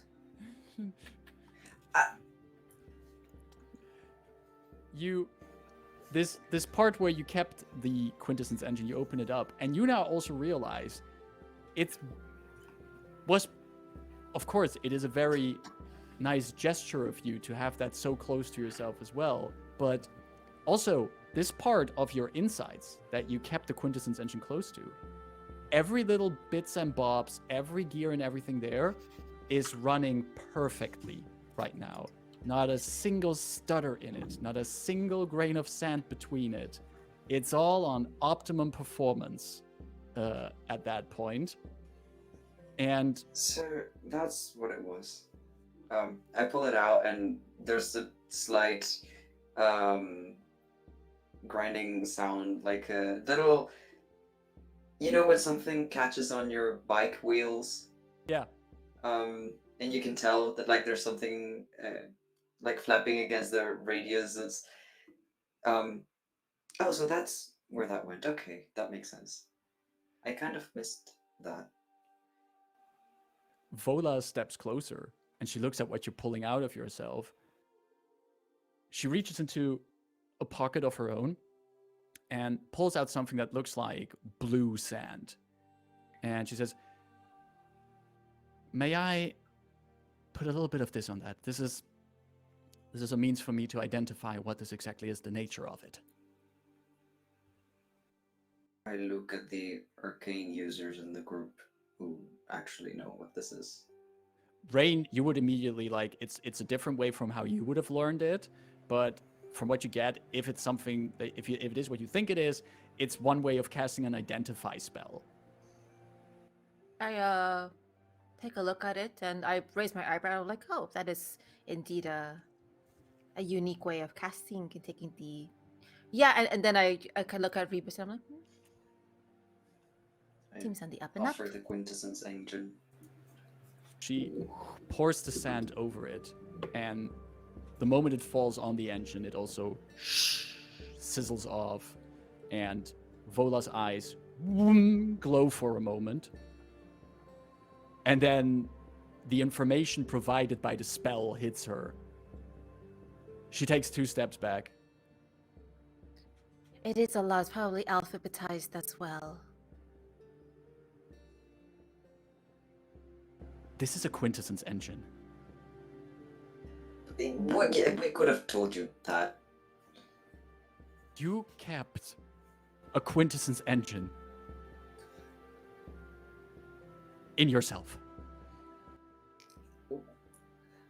Well, not originally. Typhoon was carrying it for most of our trip, but I figured I didn't want to have the chance to lose it, so I have some extra space. I keep things in here sometimes. I reach into my faceplate and I essentially like wrap a finger around a ring that none of you have properly noticed, because it's like essentially it's around the light, that shines from my face, so like it would be hard to see, but I essentially like wrap a finger around it and like pull it down so it starts like kind of flipping around the light, and you can see this like ring, like golden ring that kind of divides then in another 3 rings going in like 3 different directions, kind of like 3 axes, right? With little star carvings on them and little like constellation carvings. Um, Prince Ryger, I think,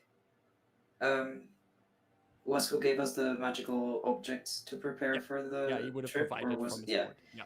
So, for example, this was a very kind gift from Prince Ryger, and I just keep it in here because I won't lose it that way.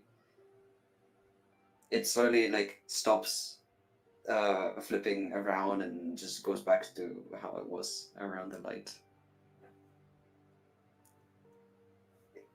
These parts, according to some of my order members who study these, there's a minuscule chance every 1,357.4 or 5 years or something that one of these engines can make its way out of Donvi onto the material plane.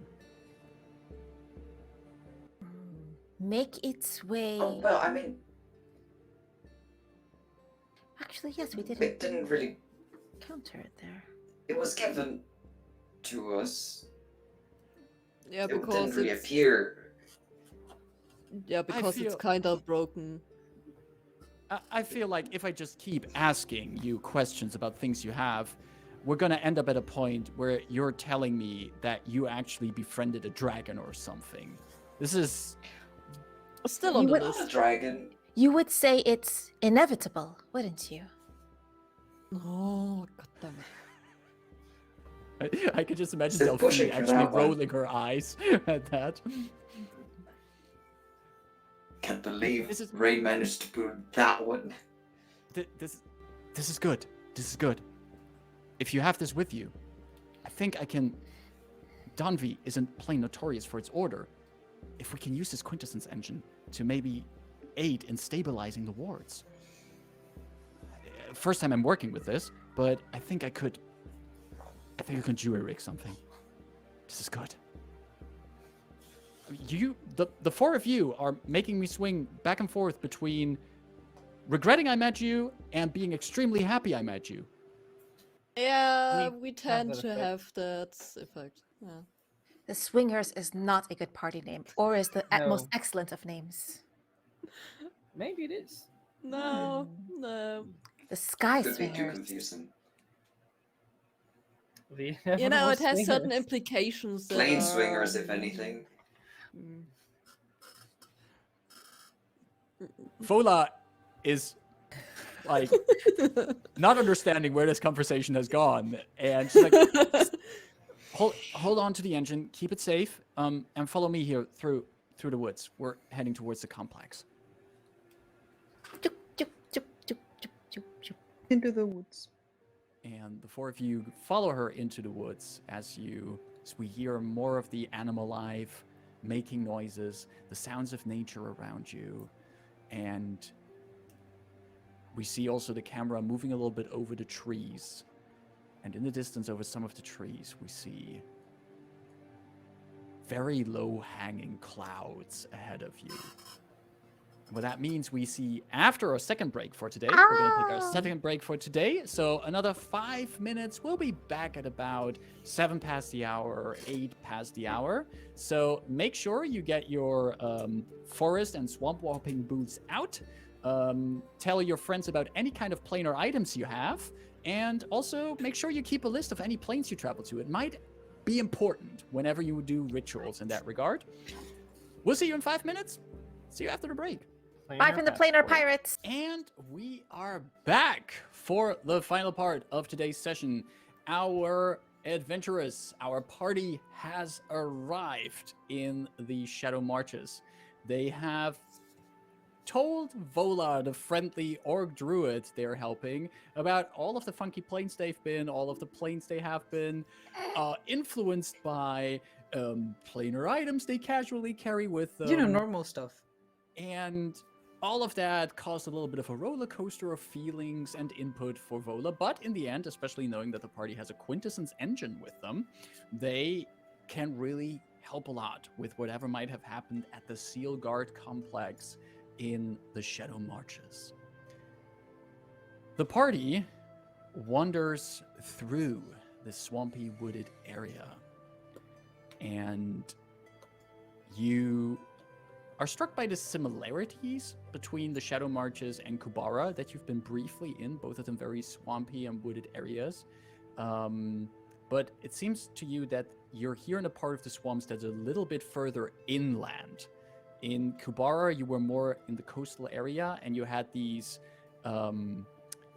areas, kind of like these floodplain areas and mangrove trees around you. This is more like an inland swampy area that you're currently in, and you continue your way through the woods, and while you're wandering here, following Vola, is there anything you would still like to do or discuss with each other before you reach the Seal Guard complex?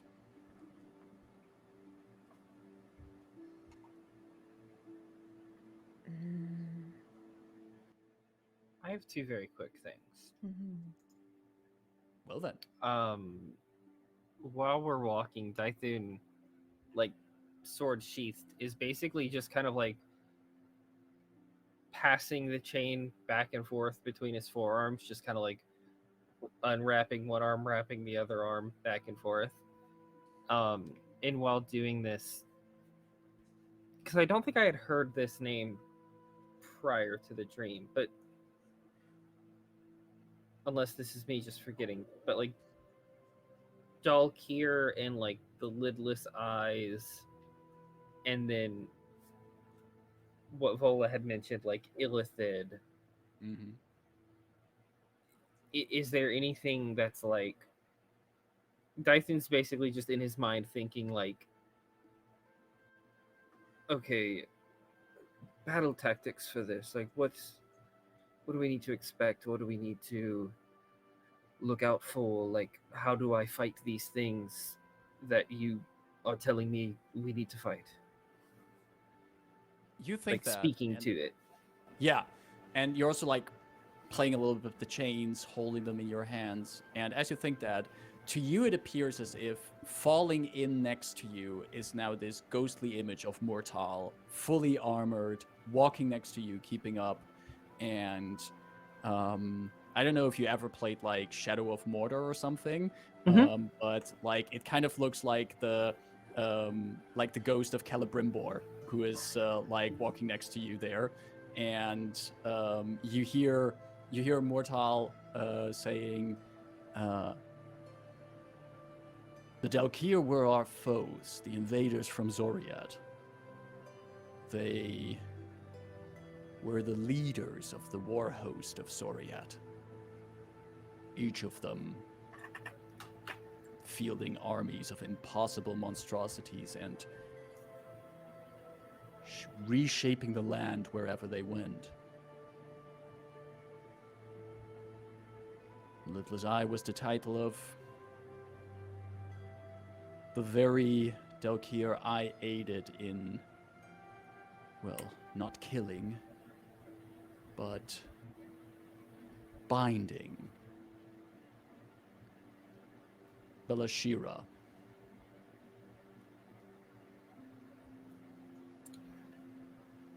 So the lidless eye is a single entity? It's not like a group? It is hard to pin these Dalkir down into concepts of plurality or singularity. By their very nature, their very beings defies any kind of strict categorization, except for whatever ways they choose to manifest. Belashira she saw everything. He saw whatever it wanted to see. And those who followed Belashira, who fell for the temptations of the temptations of what they had to offer, they were granted these boons, eyes appearing on their bodies, eyes through which they could manifest the powers of Zoriat.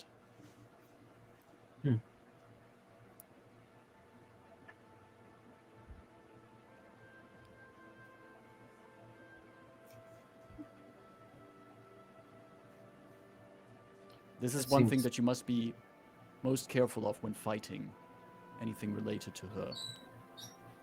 She sees. They know what probably all of you have been doing, depending on who they have used to watch you through. Oh, but we've been so secretive in our endeavors. Never hide your glory under a cloak of secrets. Show your achievements in the light of day. Like, this close to having a conversation without some prophetic, glorious bullshit. Well, you and your companions are the ones marching to do something that will be prophetic, glorious bullshit. Fair is fair. I had noticed that fighting these aberrations, you did not use the chain.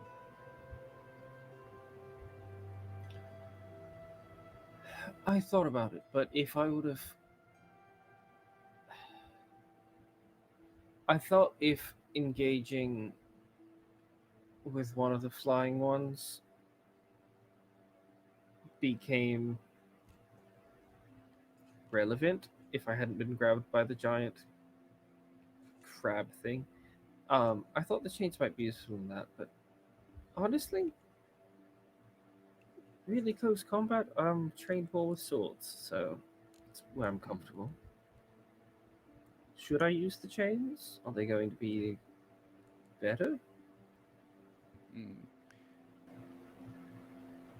If these aberrations will be spawn of Belashira especially,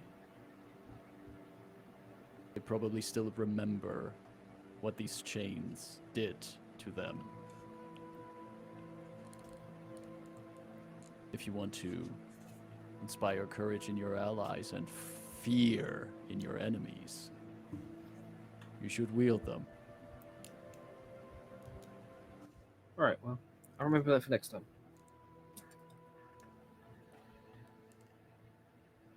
Don't waste my weapon, Dythun Shadowmane. Again, that's not my name, but Do you prefer Stray Tail?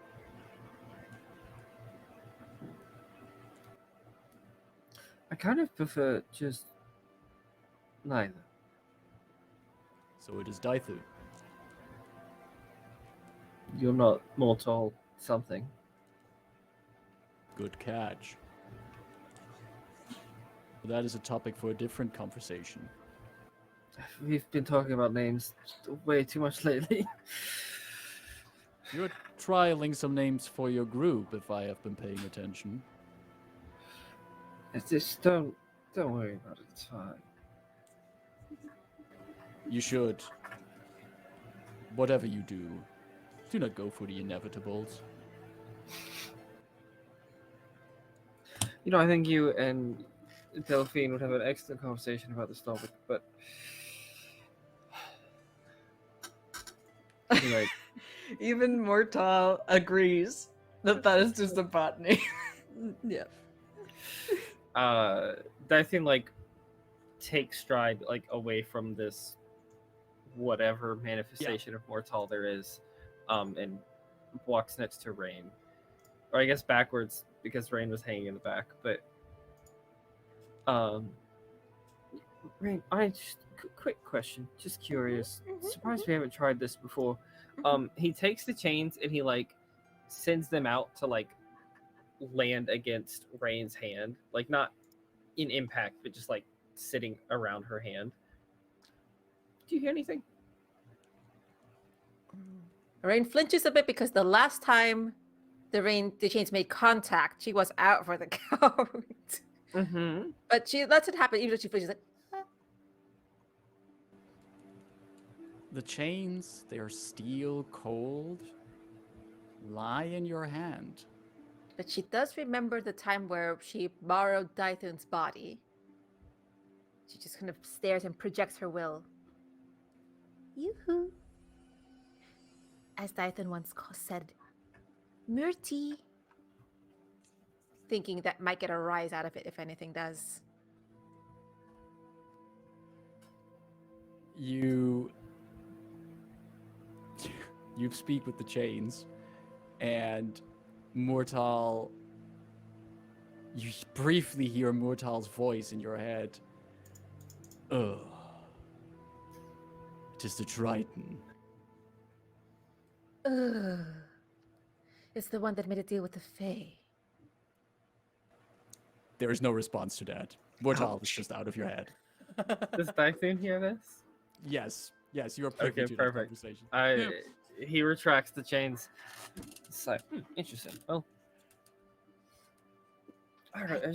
It's been scratching at my brain for like weeks that we haven't tried having you talk to them. That just, I don't know. I am Thelanis touched in a other manner. Maybe there is some link to me. Speaking of entities, things that are touched, things that are changed, bettered, or otherwise different. There are very few people I see that profess proficiency with a sword, armor, general battle, especially their mastery over it in combat. And then suddenly ascribe to arcane abilities. Oh, what's that? We need to move. Oh, yes. No. What of it? Was that a personal endeavor? Or did that come across due to deals made with Onis? In stuffy basements with bubbling cauldrons? Dythun will like unclasp the gauntlet that like covers his dragon mark. No, it's all still untouched. That was a, as you said, personal endeavor. And good Something on I you. found similar to some of the battle priests of the Shadowmates. Then I'm glad you are walking solidly on your own path. And that remember, no matter what, and I pointed to chains, is encouraging. However, Mortal ended up wanting to be obsessed with legend, needing to be obsessed with legend from the outside. Whatever his qualm is, whatever the Fae have demanded, so long as you walk your own path, yours will be bigger, yours will shine brighter.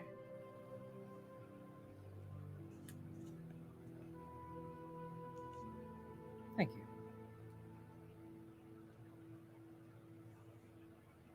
Let's hope all of us live to see that happen. And as you say that, I hope Dythun, that too.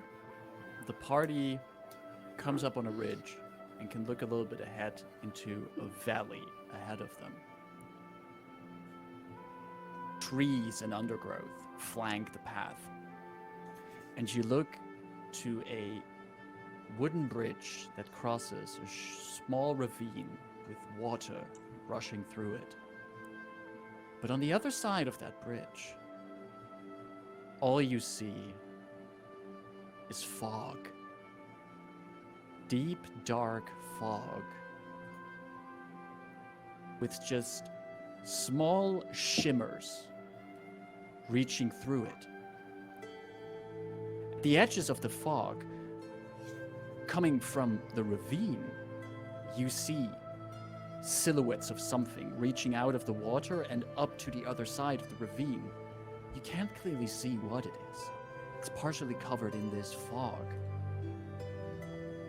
But you do see by the reaction of Gatekeeper Vola that she did not expect to see this. How far is Actually- this away? Well, I can give you perfect measurements for that in a moment, as I'm going to set you up the map.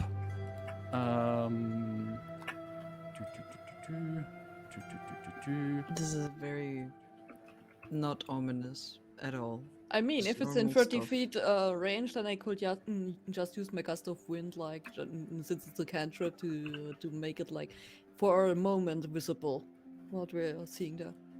So, for some reason, the token of Vola is set to be registering as hostile to you, which is not true. Great. Um, Good omen. I'm Good just omen. gonna put that over I there. don't trust it. and Yeah. I'm gonna put all of you over here. And you are all down here. There's a bridge in the northern direction up to you. And just over on the other side, you can see all of this smoke and dust with some lights glowing through it and strange shapes coming out of the water all the way up to the north. And I'm also going to unpause the game, so if you want to, you can move yourself around.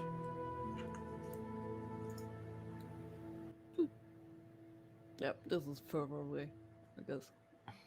Typhoon's like expecting something to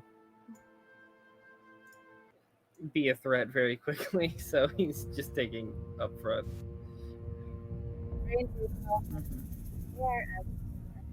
Uh-oh. I didn't hear that, Ida. Oh, Rain is hovering as noted in the token. So you're basically hovering over these roots and parts of the tree there. Like I'm almost like kind of holding myself up on a branch, but of course there's no external strength being used because Rain has noodle arms. It looks kind of cool, like she's dangling like it's nothing. Yeah, Vola is actually going to quickly catch up here, and she's going to stand in front of the bridge and says, "This is bad. Right across from the bridge here. That's where the complex lies." It's not supposed to look all doom and gloom. It absolutely isn't. Great. Shall we blow away your troubles?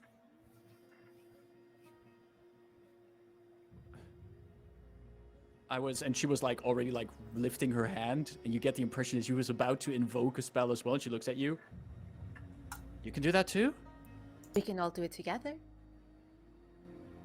She looks around the rest of the party who could also use magic to move wind around. Yeah. Oh. Well, that would be fairly good if I could have your help as well. Would you mind coming a little bit closer with me on the bridge? Yeah, sure. Is he already up there?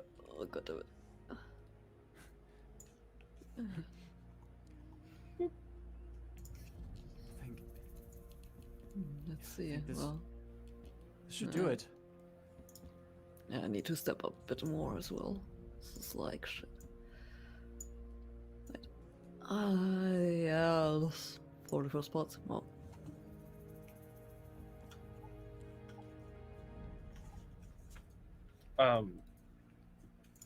Dython's gonna like wave his hand around and like touch Rain and like go over there. I don't know, find a way to like give Rain some guidance. Okay. Gotcha. That's some checks for a minute. Okay, just for clarity, Rayn and Delphine, what kind of spells are you going to use to like blow away the Gust the smoke? wind. Gust of wind. For me, Yeah, I can use this as well. I mean, easier use is just gust, but gust of wind works as well. And you also see that Vola is also going to cast the spell of Gust of Wind. So the three of you are in unison casting this spell to start blowing the smoke apart. And apart it does come. Smoke starts moving, and you see, as it parts, the remains of what must have been, in an age long gone, some kind of temple, place of worship, or at least something with a lot of walls that can keep something inside. Pillars lie toppled on the ground, their pieces spread out all over the ground, and engraved into the ground itself, arcane symbols, parts of intricate warding spells. All of this looks like it's supposed to be here. But there are things that don't look like they should be here. That Reaching out from the water in the ravine beneath you, wrapping themselves around the edges of the cliffs, are dark pink-purple tentacles, glowing with an unnatural light inside of them.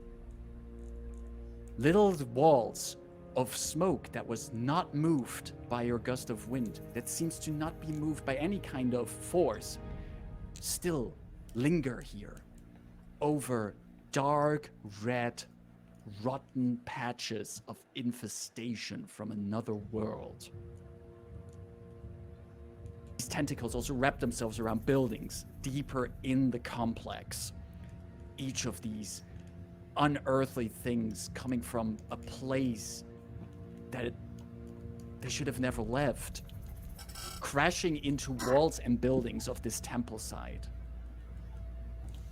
And right across of you from the bridge, as the smoke is being pushed away, leering at you, a hovering ball of flesh and eyes. people. Multiple long stalks emerging from God. its form. At the end of each of it, an eye bulb in different colors, different shape. Some of them cat-like, some of them reptilian eyes, but some of these eye stalks having human eyes on them. A large central eye focuses on the lot of you, and underneath it, a wide maw of teeth, grinning wide as the smoke parts that you've brushed away. Beneath it, underneath the floating form, this form that should not be, lie the bodies of two orcs.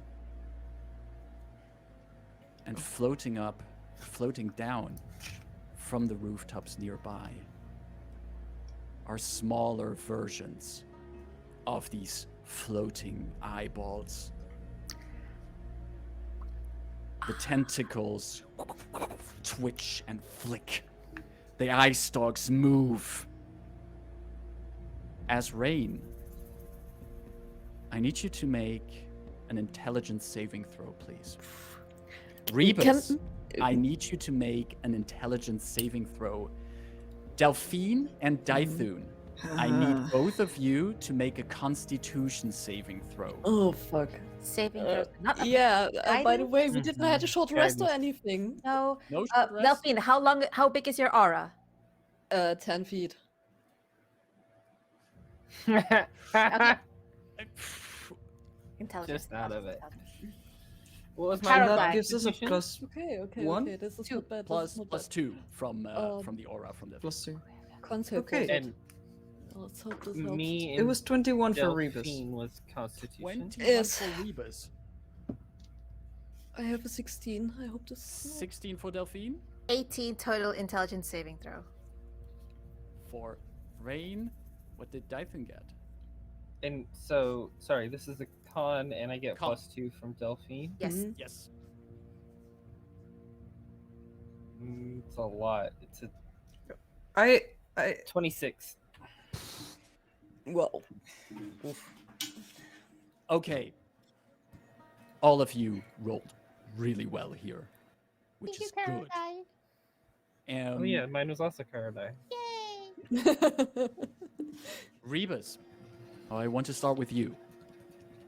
You see these forms, these floating creatures, larger versions of what you just fought, what wasn't even yesterday, if you are tracking time correctly.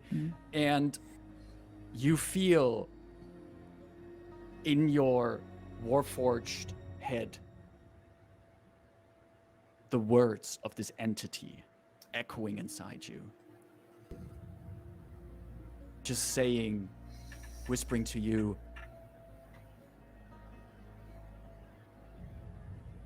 just give in to it. Just come with us.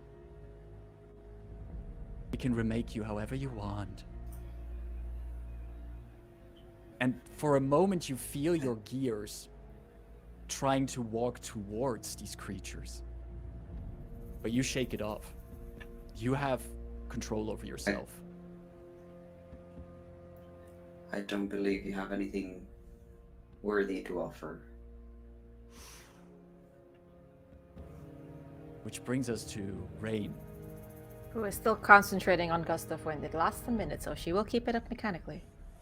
You keep it up, and as you focus on that spell, you see these creatures, these masses of eyes looking at you, and you look at the corpses that lie beneath the large one of them, these orcs.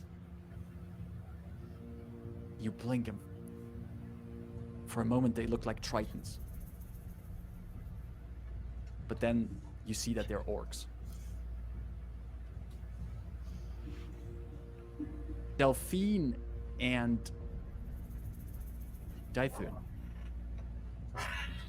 at the locations of your dragon marks on your bodies, both of you feel a terrible burning sensation over the parts of your bodies covered by your dragon marks, as if someone is putting a hot iron against them. And if any of you can look at your own dragon marks, you would see that they try to come off of you. But once the pain settles, your dragon marks settle back on your skin. Whatever tried to take away those marks from you failed in doing it. And in response to that, with all of you still standing, the large eyeball hovers a little bit up in the air, and with a low, rumbling voice from the back of a throat it doesn't have, it just speaks, "Welcome to her palace. She has reclaimed her throne. I am the Majordomo, and you must die." This is where we end today's session, and we'll pick up Told you. in Of about a course. month Told you. Yep. and end our session for today. All There's still right. time for a battle. Yeah, it's not like it Couple would rounds? last more than a couple rounds, right? No, Yeah. absolutely We wouldn't. got this. These are 3 rounds max. backs to just completely wipe the floor with them. Of course, of course. I recommend that, Carol, you put in your Gust of Wind on Foundry too, so you don't forget that it's up. Should you want to keep it up when we actually start battle. Oh. Maybe mechanically matters. I don't know. Alrighty. They are just out of reach. No, but you still have it. You can move with it. True. Oh gosh.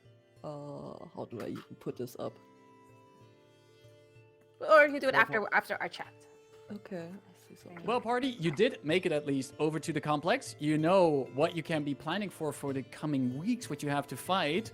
There are some, just some friendly floating eyeballs who absolutely welcome you. It's even the Macho Domo. It sounds friendly. You can totally trust this person. And we're going to see what will be happening, unfortunately not next week, but in a few weeks, as we will be dedicating our entire month of June, already starting this week, to our annual Women in Gaming Month, where we will be starting. Ida, would you like to tell us a little bit about the Women in Gaming Month coming up? Totally. For the record, even though we're with the Major Domo, Rayn would much rather meet the Maitre D for the menu because there's going to be meatballs on it. But going back to Women in Gaming Month, at Horde of Tales, you have seen a plethora of games and players all throughout various campaigns, one-shots. And in particular, we like to uplift TTRPG creatives who I self-identify as women or femme, because that is indeed one particular segment of the community that we feel often doesn't have as many opportunities to shine, to share their talents and their perspectives. And that's why we dedicate a whole month to women and femme exclusive tables. So for the month of June, we have more than a couple of games set up. There are some other content in the work that we will let you know as we come to it. But to start off with, we are going to have on Thursday our first game with friend of the channel, the Never Squid, who is going to be hosting a game of Dishonored. And it's going to be at 7 o'clock CEST, which is 6 o'clock BST, 1 p.m. Eastern Time. We hope you'll make it. We're going to have other games like Brindlewood Game, Monster of the Week, Orbital Blues, if you like some cool, funky space jazz. I said Shiver, Good Society, and hopefully some other discussions as well that all feature things that women and femme TTRPG creators are passionate about, have expertise in, or we feel that them contributing would be a benefit to uplift other women and femme creatives in the TTRPG community as a whole. And everything is going to be done at European-friendly time zones because, as well, we want to shine. We want to put a shine on the community that is outside North America. Josh. Yes, indeed. Thank you. Thank you for that, Ida. So keep an eye on our channel for the coming weeks, starting already this Thursday then with Dishonored, which I mean, I am really looking forward to do that because I want to see the game of Dishonored in action. But I'm also looking forward to all of the other games that we're going to have in the coming month here. If you also enjoyed what we've been doing here today, thanks everyone who hang out with us and chat with us today. Thanks for the raid from Mid-Fortile. Thank you very much for coming in here. I just saw you came from a talk session where you talked about Ravnica and about Eberron on your German stream. Thanks very much for raiding into an Eberron stream then. Very fitting. And if you like what you saw and you want to catch up with our campaign or support us here, let's start with that. You can follow us here on Twitch or subscribe on Twitch. If you happen to have a Amazon Prime gaming thing, you might want to use it on us. Would be very nice. If you wanna, you can find the details for our socials down below here. You can find the link to our Twitter, where you see whenever we go live and where we share all those interesting posts, and where you can also keep tabs up on whenever one of our fantastic Women in Gaming games is coming up in the coming weeks. And you can join our Discord if you want to hang out with us and want to talk about meatballs and things that rhyme with purple. You can also find us on our YouTube channel, where we have all the VODs of our sessions, not just of this campaign, but also of all the other games we run. For example, since Women in Gaming Month is coming up, why don't you check out the Women in Gaming games from last month, from last year on the channel? There's a great section there, and that gives you already an idea of what amazing games will await you in the coming weeks. You can find our YouTube channel at youtube.com/Horde of Tales. And if you want to help us out there as well, please subscribe, upvote our videos, share comments, feed the algorithm, even just telling us in the comments about how much you enjoy Eberron, or who's your favorite character, or what you like about the game you just watched. That really helps us with the visibility in the algorithm, and would really appreciate it. With all of that being said, Just one more quick round around the table. Is there in the coming week, outside of what we have going on here on Hope of Tales in the coming weeks, is there anything where we can find any of you in the coming week online? Anything you have played? Anything you would like to share with us? I have a game running at Gross Run These Worlds called Afterlife Nexus. We are dead and we're in purgatory, and we don't know what it is caused us to get here. We probably had expectations of going either like all the way up or all the way down, but not the middle. So we have to kind of, as characters, burn through the memories and traumas and bad decisions we've made. And it's going to be a very, very heavy, emotional, deep game brought to you by Trust Communication and Safety Tools. Highly recommended, run by a friend of the channel, Angela, who did our Aether game as well. You can find that 7 p.m. CEST, 6 p.m. BST, 1 p.m. Eastern Time. So catch me there. And for all the weeks and weeks and weeks I talked about Roll for Good, the campaign has ended. Thank you everyone for your support. We have made a total of £1,639, which is just under 1,900 euros in 2 days. Holy moly, y'all, we all did so good. Pat yourself on the back. Thank you for all the modding energy that Marcus put in. That takes a lot of energy and spoons to keep that chat going, keep being the super extrovert and juggling all the giveaways. That's not easy. And Marcus made it look really simple. Caro's game of Murkborg was spectacular to watch. I expected deadly Mad Max, wreckage, carnage, and I got feels. What do you expect on tables where I am? I loved it. Thanks to you both for pitching in and everyone else who maybe took a peek at it because of all the times we've been talking about it here. Thank you. Thanks to you for running the entire madness on behind the scenes and everything, and setting up all the amazing things there, and also providing amazing interviews and emceeing there. It clearly shows the kind of passion that comes in from everyone who contributes to these kind of projects and helps supporting these great initiatives like ILGA itself is. I'm already looking forward to the Halloween edition. Lots of love in there. Great to see it come together. Yes, because TLDR, fuck turfs. True. Anyone else? Anything you would like to share before we head out and have meatballs and pasta?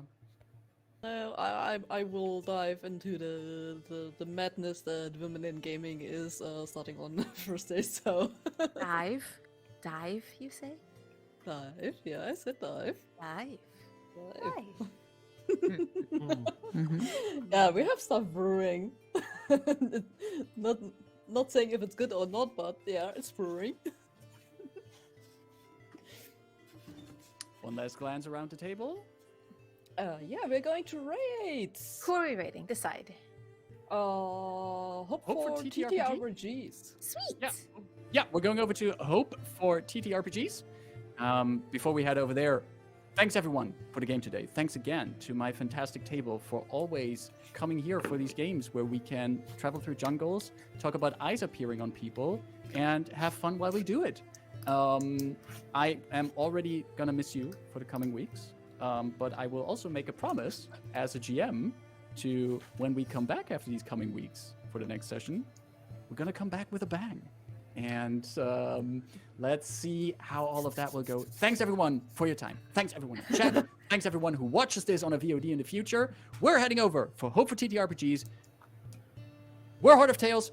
We love all of you. Take care and enjoy the rest of your day wherever you are. Bye. Bye.